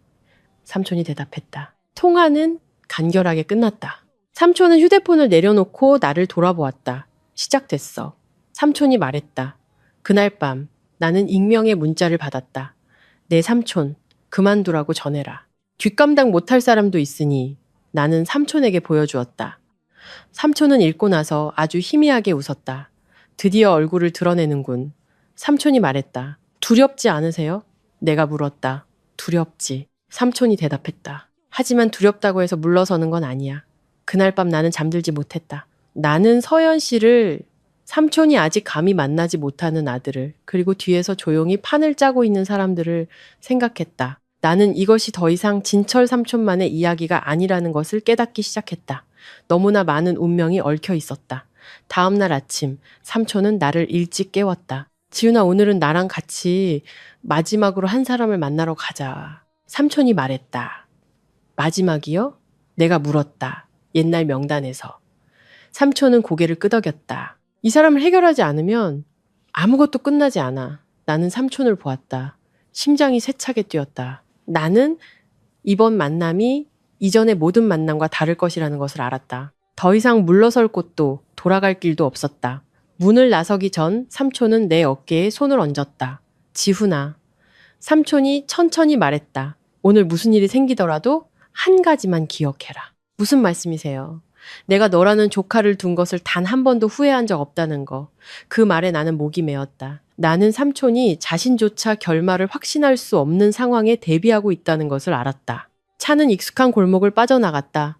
도시는 여느 때와 같이 시끄러웠지만 내 마음속에서는 거대한 문 하나가 서서히 열리고 있었다. 더 이상 순진함이 허락되지 않는 길로 통하는 문이었다. 차는 익숙한 골목을 빠져나와 아침의 인파 속으로 합류했다. 나는 백미러로 진철 삼촌을 보았다. 그의 얼굴은 이상할 정도로 평온했지만 나는 그 속이 팽팽한 활시위처럼 긴장되어 있다라는 것을 알았다. 문을 나서기 전 삼촌이 했던 말은 마치 유언처럼 무겁게 머릿속을 맴돌았다. 마지막 사람이 누구예요, 삼촌? 나는 평소처럼 목소리를 유지하려 애쓰며 물었다. 내 판결문에 마지막으로 서명했던 사람, 삼촌이 대답했다. 이름은 정이사. 나는 심장이 쿵쾅거리는 것을 느꼈다. 그 이름은 서류에서 본 적이 있었지만 그냥 스쳐 지나갔을 뿐이었다. 한때는 대주주였고 삼촌을 형님이라 부르다가 삼촌이 무너지는 순간 정확히 사라져버린 남자. 우리는 강변의 한 식당에 도착했다. 이곳은 조용하고 외딴 곳이라 남들이 들으면 안 되는 이야기를 하기에 충분히 은밀했다. 정 이사는 이미 앉아 있었다. 여유로운 모습에 단정한 정장 차림, 앞에는 차 한 잔이 놓여 있었다. 진철이, 정 이사는 일어서며 미소 지었다. 드디어 만나주네. 때가 됐으니 만나는 거지. 삼촌이 대답했다. 악수는 없었다. 정 이사는 나를 보았다. 자네가 그 조카로군. 삼촌이 말했다. 지훈이라고 합니다. 정 이사는 고개를 끄덕였다. 옛날하고는 다르군. 그때는 아무도 데리고 다니지 않았잖아. 옛날에는 내가 아직 사람을 믿었거든. 삼촌이 말했다. 정 이사는 희미하게 웃으며 자리에 앉았다. 여전히 그렇게 직설적으로 말하는군. 그래, 원하는 게 뭔가? 삼촌은 맞은편에 앉아 두 손을 탁자 위에 올려놓았다. 왜 그랬는지 알고 싶네. 정 이사는 눈썹을 치켜떴다. 왜냐니? 이익 때문이지. 자네의 이익 아니면 뒤에 있는 자들의 이익. 삼촌이 물었다. 정 이사는 몇 초간 침묵했다. 진실을 듣고 싶나? 들으려고 여기 앉아있네. 삼촌이 말했다. 정 이사는 한숨을 쉬었다. 그때 누군가 자네가 이 판에서 사라지길 원했어. 나는 그저 밀어내는 역할로 선택됐을 뿐이고 나는 숨을 죽였다. 삼촌은 말을 끊지 않았다. 자네는 너무 강했어. 정 이사가 말을 이었다. 나누려 하지도 않았고 고개를 숙이지도 않았지. 그들이 두려워했어. 그래서 자네는 그들 편에 서기로 한 거고. 삼촌이 말했다. 정 이사는 삼촌을 똑바로 쳐다보았다. 자네였다면 다르게 행동했을 것 같나? 그 질문에 공기가 무겁게 내려앉았다. 나는 삼촌을 기다렸다. 삼촌은 잠시 생각에 잠겼다가 천천히 말했다. 그때의 나였다면 나 역시 잘못된 선택을 했을지도 모르지. 정 이사는 슬프게 웃었다. 그럼 우리 똑같은 거 아닌가? 삼촌은 고개를 저었다. 자네는 친구를 팔았고 나는 그러지 않았어. 정 이사는 멈칫했다. 그의 눈빛이 어두워졌다. 진철이. 정 이사가 목소리를 낮췄다. 자네가 돌아왔으니 단순히 옛날 이야기를 묻고 싶은 건 아닐 테지. 맞아. 삼촌이 말했다. 자네가 빠졌으면 좋겠어. 어디서? 정 이사가 물었다. 나와 관련된 모든 것에서. 삼촌이 대답했다. 낡은 프로젝트, 낡은 관계, 그리고 그 협박들까지. 정 이사는 웃음을 터뜨렸다. 내가 결정할 권한이 있다고 생각하나? 있어. 삼촌이 말했다. 자네가 직접 하든가 아니면 내가 대신 결정하게 만들든가. 정 이사는 삼촌을 오랫동안 바라보았다. 나는 그의 손이 꽉 쥐어지는 것을 똑똑히 보았다. 마침내 정 이사가 한숨을 쉬었다. 진철이. 그거 아나? 자네가 계속 나아가면 자네 혼자만 다치는 게 아닐 거야. 정 이사가 말했다. 자네 가족, 자네 곁에 있는 사람들까지 모두 영향을 받게 될 걸세. 나는 그 말이 나를 향한 것이라고 느꼈다. 삼촌은 나를 돌아보았다. 눈빛에 아주 잠깐 망설임이 스쳤다가 다시 정 이사를 향했다. 지금 나를 협박하는 건가? 정 이사는 고개를 저었다. 경고하는 걸세. 고맙군. 삼촌이 말했다. 하지만 필요 없어.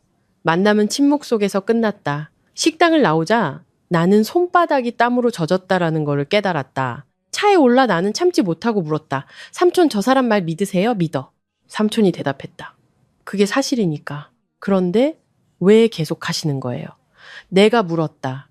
삼촌은 앞을 똑바로 바라보았다. 여기서 멈추면 남은 평생을 두려움 속에서 살아야 하니까. 그 말에 나는 반박할 수 없었다. 저녁에 나는 부모님 댁에서 식사를 했다. 어머니는 나를 오랫동안 보더니 물었다. 요즘 엄마한테 숨기는 일 있니? 나는 고개를 저었지만 어머니는 믿지 않았다. 엄마는 그냥 네가 무사하기만 바랄 뿐이야. 아버지는 밥그릇을 내려놓고 천천히 말했다. 일단 시작하면 되돌릴 수 없는 일도 있는 법이다. 하지만 네 양심을 뒤에 남겨두지는 마라. 나는 고개를 끄덕였다. 나는 부모님 모두 내가 위험한 영역에 발을 들이고 있다는 것을 느끼고 계신다는 걸 알았다. 그날 밤 진철 삼촌은 잠들지 않았다. 나는 새벽 가까이까지 삼촌의 방 불이 켜져 있는 것을 보았다. 나는 들어가 묻지 않았다. 어떤 싸움은 혼자서 마주해야만 하는 법이다. 다음 날 아침 소식은 빠르게 퍼져나갔다. 정 이사가 아무런 설명 없이 조용히 오래된 프로젝트에서 손을 뗐다는 것이었다. 다른 사람들도 잠잠해지기 시작했다. 나는 그들이 판세를 다시 계산하고 있다는 것을 알았다. 하지만 바로 그때 서연 씨가 삼촌에게 전화를 걸었다. 진철 씨, 그녀의 목소리는 떨렸다. 누가 날 미행해요? 삼촌은 휴대폰을 꽉 쥐었다. 지금 당장 아이 데리고 다른 곳으로 가. 내가 처리할게. 나는 삼촌을 보았다. 처음으로 그의 눈에서 냉정함 뿐만 아니라 진짜 걱정을 보았다. 지금부터 삼촌이 내게 말했다. 너는 혼자 다니지 마라. 제 걱정하시는 거예요? 내가 물었다. 내가 너를 너무 깊이 끌어들인 것 같아서 두렵다. 삼촌이 대답했다. 나는 심호흡을 했다. 저는 이미 들어와 있어요. 삼촌은 고개를 끄덕이고 더 이상 말을 잇지 않았다. 오후에 나는 발신이 넘는 소포를 받았다. 안에는 손으로 쓴 쪽지 한 장만 들어있었다. 늦기 전에 멈춰라. 나는 삼촌에게 보여주었다. 삼촌은 오랫동안 보더니 쪽지를 조각조각 찢어버렸다. 지훈아, 삼촌이 낮은 목소리로 말했다. 오늘 이후로는 더 이상 경고는 없을 거다. 나는 이것이 경고와 대결 사이의 마지막 경계선이라는 것을 알았다. 밤이 깊어지고 비가 세차게 내렸다. 나는 방에 앉아 빗소리를 들으며 무거운 마음에 잠겼다. 나는 삼촌을 마중하러 450km를 운전했던 그날부터 일어난 모든 일을 생각했다. 모든 것이 거스를 수 없는 흐름 같았다. 잠들기 전 삼촌이 내 방문 앞에 섰다. 지훈아, 삼촌이 조용히 말했다. 내일은 아마 많이 다를 거다. 좋은 쪽으로요, 나쁜 쪽으로요. 삼촌은 몇 초간 침묵했다. 진짜로. 문이 닫혔다.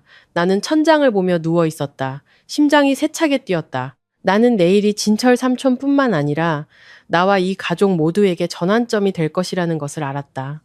다음 날은 형언하기 힘든 무거운 기분으로 시작되었다.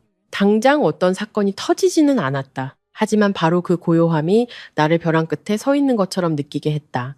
진철 삼촌은 아주 일찍 일어났다. 내가 거실로 나갔을 때 삼촌은 이미 흰 셔츠 차림으로 앉아 있었다. 손에는 언제부터 들고 있었는지 모를 식어버린 찻잔이 들려 있었다. 안 주무셨어요? 내가 물었다. 삼촌은 고개를 끄덕였다. 잠이 안 와서. 나는 맞은편에 앉았다. 한동안 둘 다 말이 없었다. 마침내 삼촌이 먼저 입을 열었다. 오늘 사람을 한 명 만나야겠다. 삼촌이 말했다. 너는 같이 가지 마라. 나는 멈칫했다. 왜요? 이 일은 나 혼자 해야 하니까. 삼촌은 나를 보았다. 목소리는 낮았지만 단호했다. 너는 집에 있어. 무슨 일 있으면 바로 전화하고. 나는 무언가 말하고 싶었지만 그만두었다. 나는 지금이 논쟁할 때가 아니라는 것을 알았다. 어떤 싸움은 가장 큰 책임을 진 사람이 들어가야만 하는 법이다. 삼촌은 아직 이른 시간에 집을 나섰다. 문이 닫히고 집 안에는 차가운 공허함이 남았다. 나는 일을 하려 했지만 집중할 수 없었다. 휴대폰을 앞에 두고 울릴 때마다 깜짝 놀랐다. 점심때쯤 어머니에게서 전화가 왔다. 어디니? 어머니가 물었다. 집에요? 내가 대답했다. 어머니는 잠시 침묵했다. 듣자 하니 내 삼촌이 또 곤란한 일에 처했다면서. 나는 휴대폰을 꽉 쥐었다. 어디서 들으셨어요? 집안에서. 어머니는 한숨을 쉬었다. 사람들이 네 삼촌이 일을 너무 크게 벌인다고 하더라. 나는 어떻게 대답해야 할지 몰랐다. 어머니는 한마디만 더 하고 전화를 끊었다. 네 몸은 네가 챙겨라. 오후는 느리게 흘러갔다. 저녁 무렵 나는 낯선 번호로 전화를 받았다. 지훈 씨? 남자의 목소리였다. 네. 박진철 사장님께 전해주시오. 다시 이야기하고 싶어 하는 사람이 있다고. 남자는 그 말만 하고 전화를 끊었다. 나는 삼촌에게 전화했지만 연결되지 않았다. 모든 일이 시작된 이후 처음으로 나는 진짜 두려움을 느꼈다. 나는 어머니와 서연 씨, 그리고 이 소용돌이를 밖에서 지켜보는 사람들의 심정을 문득 이해했다. 저녁 8시쯤 문이 열리고 진철 삼촌이 들어왔다. 셔츠는 구겨져 있었고 얼굴은 내가 본 중 가장 지쳐 보였다. 삼촌, 나는 벌떡 일어섰다. 삼촌은 손으로 앉으라는 신호를 보냈다. 그는 직접 물을 따라 한숨에 마시고 나서야 말했다. 끝났어. 끝났다니요? 내가 물었다. 그들이 이해했어. 삼촌이 대답했다. 내가 물러서지 않을 거라는 걸. 나는 삼촌을 자세히 보았다. 삼촌한테 무슨 짓 한 거 아니죠? 삼촌은 고개를 저었다. 아직은. 하지만 앞으로는 하겠지. 그 말에 심장이 쿵 내려앉았다. 그날 밤 아버지가 예고 없이 찾아오셨다. 아버지가 들어서는 것을 보고 나는 놀랐다. 아버지, 내가 말을 꺼내기도 전에 아버지는 진철 삼촌을 똑바로 쳐다보았다. 일을 너무 크게 벌였어. 아버지는 돌려 말하지 않았다. 삼촌은 일어섰다. 알고 있습니다. 알면서도 그랬어? 아버지가 물었다. 그러지 않으면 평생 마음 편히 살 수 없을 테니까요. 삼촌이 대답했다. 아버지는 오랫동안 침묵하다가 나를 돌아보았다. 너는 방에 들어가 있어라. 나는 망설였지만 이내 따랐다. 살짝 닫힌 문틈으로 나는 두 남자가 나누는 대화를 들었다. 목소리는 낮았지만 무거웠다. 부모님 생각은 안 해? 아버지가 물었다 합니다. 삼촌이 대답했다. 그래서 끝을 봐야 되는 겁니다. 네가 지훈이까지 끌어들였어. 아버지가 말했다. 그 애는 아직 젊어. 삼촌은 몇 초간 침묵했다. 제가 끌어들인 게 아닙니다. 그 애가 스스로 걸어 들어왔어요. 나는 눈을 감았다. 그 말은 사실이었지만 아팠다. 잠시 후 아버지는 돌아갔다. 떠나기 전 아버지는 나를 보고 한마디만 했다. 무슨 일이 일어나든 너는 여전히 우리 아들이다. 그날 밤 나는 잠들지 못했다. 나는 새벽 가까이까지 발코니에 앉아 있었다. 나는 아버지가 한 말과 어머니의 눈빛, 그리고 진철 삼촌이 걷고 있는 길에 대해 생각했다. 나는 만약 모든 것이 무너진다면 과연 후회하지 않을까 자문했다. 다음날 아침 나쁜 소식이 전해졌다. 서연 씨가 겁에 질린 목소리로 전화했다. 진철 씨, 그들이 옛날 사건으로 다시 고소했어요. 진철 삼촌은 전화를 받았다. 얼굴에는 변화가 없었다. 진정해요. 이미 준비하고 있었어. 나는 삼촌을 보았다. 알고 계셨어요? 삼촌은 고개를 끄덕였다. 이게 그들의 마지막 수일 테니까. 그럼 어떻게 하실 거예요? 내가 물었다. 삼촌은 나를 오랫동안 바라보았다. 마주해야지. 오후에 진철 삼촌은 소환장을 받았다. 집 안의 공기는 무겁게 가라앉았다. 나는 종이를 잡은 내 손이 떨리는 것을 느꼈다. 삼촌, 만약 이번에 나는 말을 끝맺지 못했다. 삼촌은 내 어깨에 손을 얹었다. 만약 이번에 내가 나오지 못하면 한 가지만 기억해라. 무슨 말씀이세요? 목이 메었다. 나 대신 이 길을 계속 가지 마라. 삼촌이 말했다. 너는 너의 인생을 살아라. 그 말에 눈시울이 뜨거워졌다. 저녁에 어머니가 오셨다. 소환장을 보자 어머니는 의자에 주저앉았다. 어쩌다 이렇게까지. 어머니는 울었다. 진철 삼촌은 고개를 숙였다. 죄송합니다, 형수님. 어머니는 삼촌을 원망과 연민이 뒤섞인 눈으로 보았다. 오빠는 항상 이런 식이야. 혼자서 다 짊어지려고만 하고 삼촌은 아무 말도 하지 않았다. 그날 밤 가족은 침묵 속에서 식사했다. 아무도 음식을 제대로 삼키지 못했다. 나는 진철 삼촌을 보았다. 처음으로 그의 얼굴에 세월이 아닌 짊어진 짐의 무게가 뚜렷하게 드러나는 것을 보았다. 잠들기 전 삼촌이 나를 방으로 불렀다. 지훈아, 삼촌이 말했다. 무슨 일이 일어나든 나는 돌아온 것을 후회하지 않는다. 나는 눈물을 참을 수 없었다. 그런 말씀 하지 마세요. 삼촌은 희미하게 웃었다. 사실을 말하는 것 뿐이야. 밖에서는 도시의 불빛이 켜지고 있었다. 나는 오늘 밤이 기다림의 마지막 밤이 될 것임을 알았다. 그 후에는 모든 것이 무너지거나 혹은 해방될 것이다. 아침에 진철 삼촌이 소환에 응하러 나서는 날, 하늘은 이상하게도 맑았다. 비도 바람도 없었고 햇살은 차가운 직선으로 아스팔트 위를 내리쬐고 있었다. 나는 삼촌을 문 앞까지 배웅하고 그가 옷깃을 여미는 것을 지켜보았다. 그 동작은 마치 평생 이 일을 반복해온 사람처럼 느리고 침착했다. 삼촌은 돌아보며 내 어깨에 손을 얹었다. 그 무게는 삼촌이 여전히 여기에 있다는 것을 알려주었지만 동시에 끝을 알 수 없는 작별을 준비하고 있다는 것도 느끼게 했다. 들어가. 삼촌이 말했다. 기다리지 말고. 나는 고개를 끄덕였지만 발을 떼지 못했다. 삼촌의 모습이 철문 뒤로 완전히 사라지고 나서야 나는 돌아섰다. 가슴 속에는 무거운 돌덩이가 천천히 굴러내려와 숨을 쉴 때마다 짓누르는 듯 했다. 그날 하루 종일 집은 쥐 죽은 듯 조용했다. 어머니는 불단 앞에서 향을 피우고 몇 시간이고 조용히 앉아 계셨다. 아버지는 마당을 서성이며 담배를 연달아 피워댔다. 나는 방에서 휴대폰을 탁자 위에 두고 마치 오랫동안 바라보면 켜지기라도 할 것처럼 어두운 화면을 뚫어져라 쳐다보았다. 점심때쯤 서연 씨에게서 전화가 왔다. 지훈 씨. 그녀의 목소리는 쉬어 있었다. 진철 씨, 들어갔어요. 알고 있어요. 내가 대답했다. 서연 씨는 몇 초간 침묵하다가 아주 조용히 말했다. 만약 무슨 일이 생기면 내가 말할게요. 나는 그녀가 무슨 말을 하는지, 그리고 그 말의 대가가 작지 않을 수 있다는 것을 알았다. 나는 그저 한마디만 대답했다.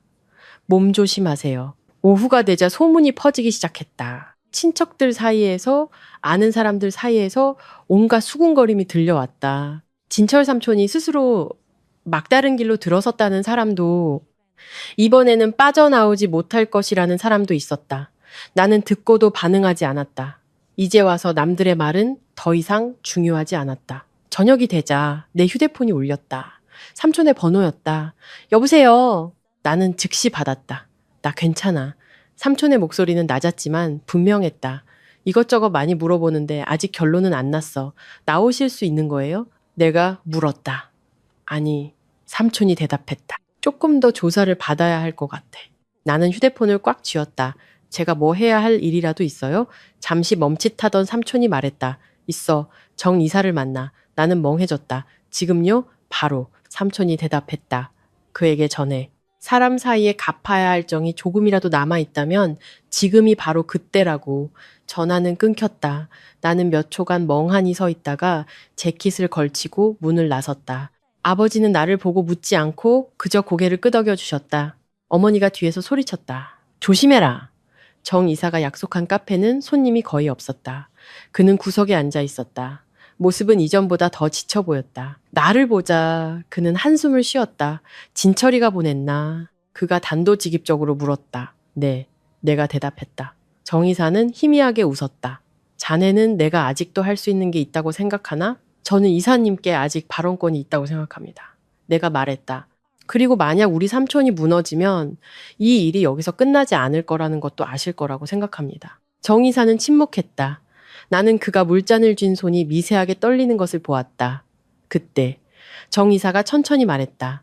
내가 서명한 건 두려워서였어. 지금도 두려우세요? 내가 물었다. 정 이사는 나를 피곤한 눈으로 바라보았다. 두렵지. 그렇다면 말씀하셔야 합니다.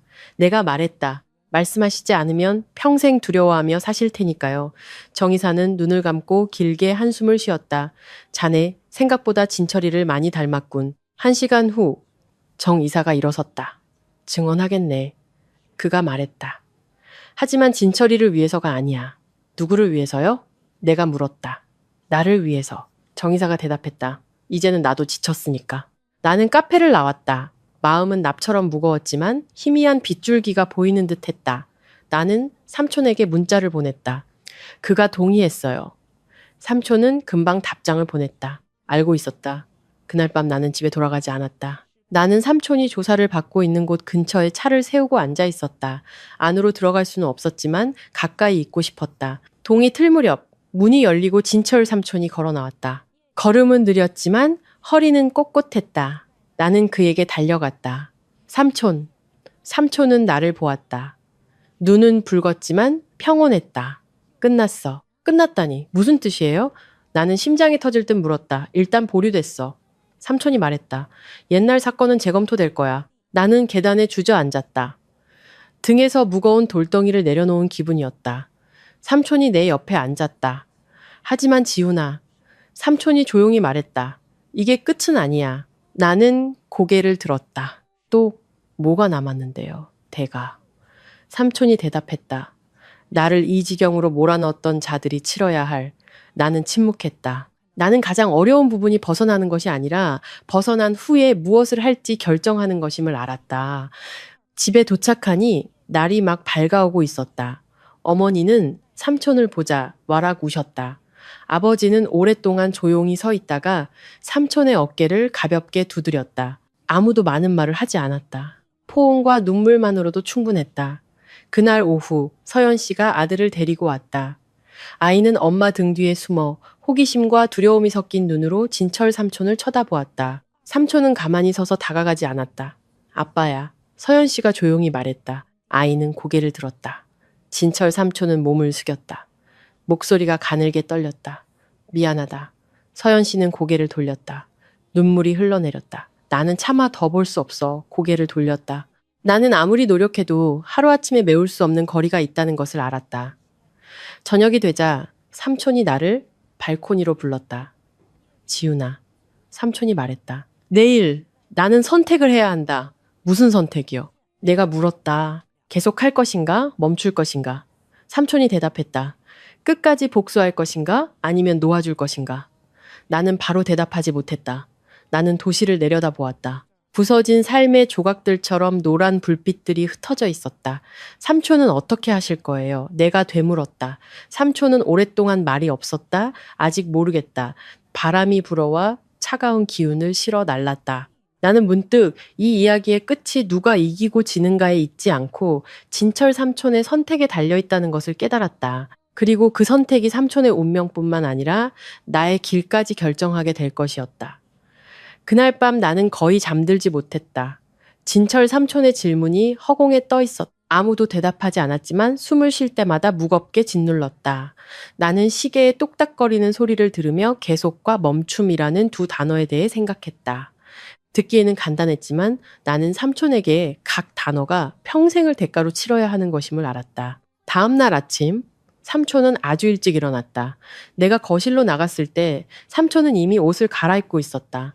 단정한 셔츠 차림에 넥타이는 매지 않았다. 삼촌의 모습은 마지막 결전을 준비하는 사람이 아니라 오랫동안 열지 않았던 문 밖으로 막 나서려는 사람 같았다. 어디 가세요? 내가 물었다. 한 바퀴 돌고 오려고. 삼촌이 대답했다. 만나야 할 사람들이 좀 있어. 내가 일어섰다. 같이 가요. 삼촌은 나를 잠시 보더니 고개를 끄덕였다. 우리가 처음 간 곳은 우리 부모님 댁이었다. 어머니는 마당을 쓸고 있다가 삼촌을 보고 멈칫했다. 아버지가 집 안에서 나와 말없이 삼촌을 보았다. 삼촌은 부모님 앞에 서서 아주 깊이 고개를 숙였다. 죄송합니다. 삼촌이 말했다. 걱정 끼쳐드려서요. 어머니는 고개를 돌렸다. 눈물이 시멘트 바닥 위로 떨어졌다. 아버지는 한숨을 쉬었다. 네가 오늘까지 살아있는 것만으로도 다행이다. 아버지가 천천히 말했다. 더는 너 때문에 고생하는 사람 만들지 마라. 삼촌은 변명도 설명도 없이 고개를 끄덕였다. 부모님 댁을 떠나 삼촌은 도시 외곽의 작은 공동묘지로 가자고 했다. 나는 바로 알아차렸다. 우리는 크지 않은 낡은 무덤 앞에 멈췄다. 비석의 글자는 이미 발에 있었다. 삼촌은 오랫동안 조용히 서서 차가운 비석에 손을 얹었다. 아버지, 삼촌이 나지막이 말했다. 저 왔어요. 나는 삼촌 혼자만의 시간을 위해 멀찍이 물러났다. 나는 삼촌이 더 무슨 말을 하는지 듣지 못했다. 그저 그의 어깨가 바람 속에서 가늘게 떨리는 것만 보았다. 나는 처음으로 강직함으로 온 가족을 두려움에 떨게 했던 그 남자가 결국 제때 사과 한마디 못한 아들이었을 뿐이라는 것을 깨달았다. 우리는 다음으로 서연 씨의 집으로 갔다. 그녀는 문을 열고 삼촌을 보고 놀랐다. 당신. 서연 씨가 말을 꺼내기도 전에 삼촌이 입을 열었다. 한마디만 하러 왔어. 삼촌이 말했다. 다시는 당신과 아이를 어떤 일에도 끌어들이지 않을 거야. 서연 씨는 삼촌을 보았다. 눈빛에는 안도와 아픔이 뒤섞여 있었다. 어떻게 할 생각이에요? 멈출 거야. 삼촌이 대답했다. 서연 씨는 멍해졌다. 정말로요? 삼촌은 고개를 끄덕였다. 여기서 서연 씨는 오랫동안 침묵하다가 조용히 말했다. 그냥 당신이 편안하게 살았으면 좋겠어요. 서연 씨의 집을 나오며 나는 참지 못하고 물었다. 결정하신 거예요? 삼촌은 바로 대답하지 않았다. 차가 익숙한 사무실 건물 앞에 멈추고 나서야 삼촌이 말했다. 마지막으로 할 일이 하나 남았어. 삼촌이 마지막으로 만난 사람은 정이사였다. 이번에는 은밀한 카페가 아니라 불이 환하게 켜진 작은 회의실이었다. 정 이사는 삼촌을 복잡한 눈빛으로 보았다. 사과를 들으러 왔나? 그가 물었다. 아니, 삼촌이 말했다. 내가 멈춘다는 말을 하러 왔네? 정 이사는 희미하게 웃었다. 끝까지 갈 줄 알았는데. 끝까지 가서 또 얼마나 많은 것을 잃어야 하나? 삼촌이 물었다. 나는 내 것을 되찾았어. 나머지는 더 이상 필요 없어. 정 이사는 삼촌을 오랫동안 보더니 고개를 숙였다. 내가 자네에게 빚을 졌네? 삼촌은 고개를 저었다. 아니, 자네는 자네 자신에게 빚을 졌어. 우리는 그곳을 나왔다. 차 안에서 나는 침묵했다. 나는 이 결정이 삼촌에게 결코 쉽지 않았다는 것을 알았다. 멈춘 것은 두려워서가 아니라 이제 충분했기 때문이었다. 그 후 며칠 동안 모든 것이 빠르게 가라앉았다. 사건은 재검토되었지만 삼촌은 더 이상 일을 진행시키지 않았다. 반대편에 섰던 사람들도 감히 더 소란을 피우지 못했다. 모두가 진철 삼촌에게는 여전히 계속할 힘이 있지만 그저 원하지 않을 뿐이라는 것을 알았다. 어느 날 오후 삼촌이 나를 발코니로 불렀다. 하늘은 황혼이었고 붉은 노을이 지붕들 위로 길게 펼쳐져 있었다. 지훈아, 삼촌이 말했다. 많은 생각을 했다. 무슨 생각요? 내가 물었다. 네 생각. 삼촌이 대답했다. 나는 네가 나처럼 되는 걸 원하지 않아. 나는 삼촌을 보았다. 심장이 조여왔다. 삼촌은 나쁜 분이 아니에요. 삼촌은 슬프게 웃었다. 하지만 나는 너무 많은 어둠을 지나왔어. 너는 그럴 필요 없어. 그날 밤 삼촌은 짐을 쌌다. 많지 않았다. 옷 몇 벌과 낡은 수첩 몇 권 뿐이었다. 삼촌은 잠시 도시를 떠나 더 조용한 곳으로 가기로 결정했다. 얼마나 가 계실 거예요? 내가 물었다. 모르겠다. 삼촌이 대답했다. 마음이 충분히 평온해질 때까지. 삼촌이 떠나는 날, 어머니는 소박한 식사를 준비했고 아버지는 삼촌에게 술 한 잔을 따라주었다. 아무도 많은 말을 하지 않았다. 삼촌이 일어서자 어머니는 그의 손을 잡고 울었다. 몸 조심해요. 어머니가 말했다. 삼촌은 고개를 끄덕였다. 형수님도요. 문을 나서기 전 삼촌은 나를 돌아보았다. 지훈아, 삼촌이 말했다. 네가 450km를 운전해서 나를 마중 나왔던 그날 나는 생각했다. 아직 나를 믿어주는 사람이 한 명이라도 있다면 나는 아직 진 게 아니라고. 나는 아무 말도 하지 못하고 그저 고개를 끄덕일 뿐이었다. 삼촌의 차는 길 끝으로 점점 사라졌다. 나는 해가 완전히 질 때까지 오랫동안 서 있었다. 몇 달 후 나는 삼촌에게서 엽서 한 장을 받았다. 몇 줄의 글씨뿐이었다. 여기는 조용하다. 채소를 키우고 책을 읽는다. 처음으로 느리게 사는 기분이다. 나는 엽서를 들고 미소 지었다. 내 삶은 점차 평범한 궤도로 돌아왔다. 나는 출근하고 퇴근하고 주말에는 부모님과 식사했다. 하지만 내 안은 달라져 있었다. 나는 돈으로 갚을 수 없는 은혜가 있고 이기고 지는 것이 중요하지 않은 선택이 있다는 것을 알았다. 어느 날 저녁 어머니가 내게 물었다. 삼촌 마중 갔던 거 후회하지 않니? 나는 고개를 저었다. 절대요. 만약 그날 내가 가지 않았다면 어쩌면 삼촌은 다시 돌아올 길이 없었을지도 모른다. 그리고 어쩌면 나 역시 내 인생의 가장 큰 교훈을 놓쳤을 것이다. 가끔 나는 이 이야기를 36억이라는 숫자처럼 생각한다. 긴 여정과 함께했던 낡은 카드. 온 세상이 등을 돌렸지만 가장 소중한 것, 자존심과 자신을 버리지 않은 조카를 지켜낸 한 남자와 함께했던 이야기는 박수갈채나 화려한 승리로 끝나지 않았다. 아주 현실적인 고요함으로 끝났다. 그리고 나는 깨달았다. 때로는 평온함이야말로 한 사람의 인생에서 가장 위대한 승리라는 것을 이 이야기는 통쾌한 복수나 압도적인 승리가 아닌 지극히 인간적인 선택으로 막을 내립니다. 남은 인생을 지키기 위해 멈춤을 선택하는 것. 많은 분들에게 이 결말이 충분히 극적이지 않을 수도 있습니다. 하지만 처음부터 이 이야기를 함께 따라오셨다면 이것이 가장 현실적이고 우리 삶과 닮아 있는 결말이라는 것을 이해하실 겁니다. 현실에서 인생은 우리에게 완벽한 승리를 거의 허락하지 않습니다. 대신 눈물과 상실, 한 사람의 청춘을 대가로 치러야 하는 교훈을 가장 많이 주죠. 이야기 속 진철 삼촌은 완벽한 사람이 아닙니다. 그는 실수했고 넘어졌으며 배신당했고 원한 속에서 살았습니다. 하지만 그에게는 바닥으로 떨어졌을 때 아무나 지킬 수 없는 것, 바로 자존심이 있었습니다. 그리고 더 중요하게는 온 세상이 등을 돌렸을 때 그를 외면하지 않은 조카가 있었습니다. 만약 그날 450km의 여정이 없었다면 아마 진철 삼촌은 다시 일어설 힘조차 없었을 겁니다. 그리고 그가 일어서지 못했다면 주변의 많은 사람들은 계속해서 증오와 두려움 그리고 붕괴의 소용돌이에 휘말렸을 겁니다. 이 이야기는 돈을 찬양하거나 복수를 부추기기 위해 만들어지지 않았습니다. 우리가 자주 잊고 사는 아주 소박한 진실 하나를 상기시키기 위해 만들어졌습니다. 한 사람이 쓰러졌을 때 그에게 가장 필요한 것은 심판이 아니라 놓지 않는 손길이라는 것을요. 우리 각자의 삶에서 지훈이처럼 선택의 기로에 설 때가 있을 겁니다. 안전을 위해 돌아설 것인가? 아니면 의리를 지키기 위해 나아갈 것인가? 모두가 후자를 선택할 용기를 갖지는 못합니다. 하지만 일단 선택했다면 바로 그 선택이 훗날의 당신을 만들어갈 것입니다. 이 이야기의 가장 큰 교훈은 누가 옳고 그른가에 있지 않습니다. 세 가지의 아주 현실적인 교훈에 있습니다. 첫째, 자신에게 은혜를 베풀었던 사람이 힘든 시기를 겪고 있다고 해서 너무 쉽게 등을 돌리지 마십시오. 인생은 생각보다 빨리 바뀝니다. 오늘 무시당했던 사람이 내일 당신에게 가장 필요한 사람이 될 수도 있습니다. 설령 그가 영원히 일어서지 못하더라도 당신이 등을 돌리지 않았다는 사실만으로도 당신 자신을 차가운 사람으로 만들지 않는 방법이 됩니다. 둘째, 진정한 강함은 끝까지 복수하는 것이 아니라 적절한 때에 멈출 줄 아는 것입니다. 복수는 순간의 통쾌함을 줄 수 있지만 오직 내려놓음만이 무거운 짐 없이 앞으로 나아갈 수 있게 합니다. 진철 삼촌은 계속 싸울 힘이 충분했지만 멈춤을 선택했습니다.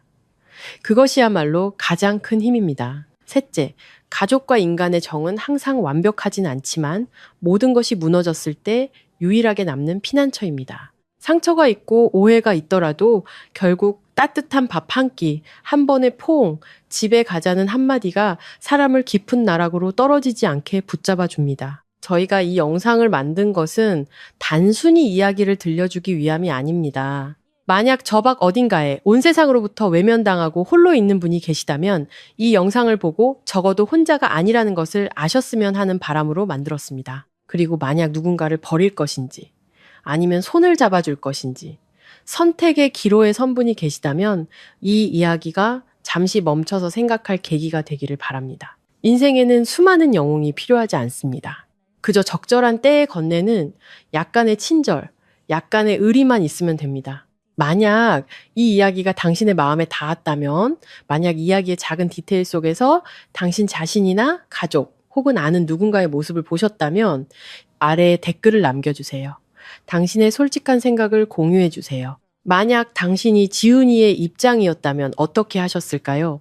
멈춤을 선택한 진철 삼촌이 옳았다고 생각하시나요? 그리고 당신의 인생에서 당신을 버리지 않았던 사람이 있었나요?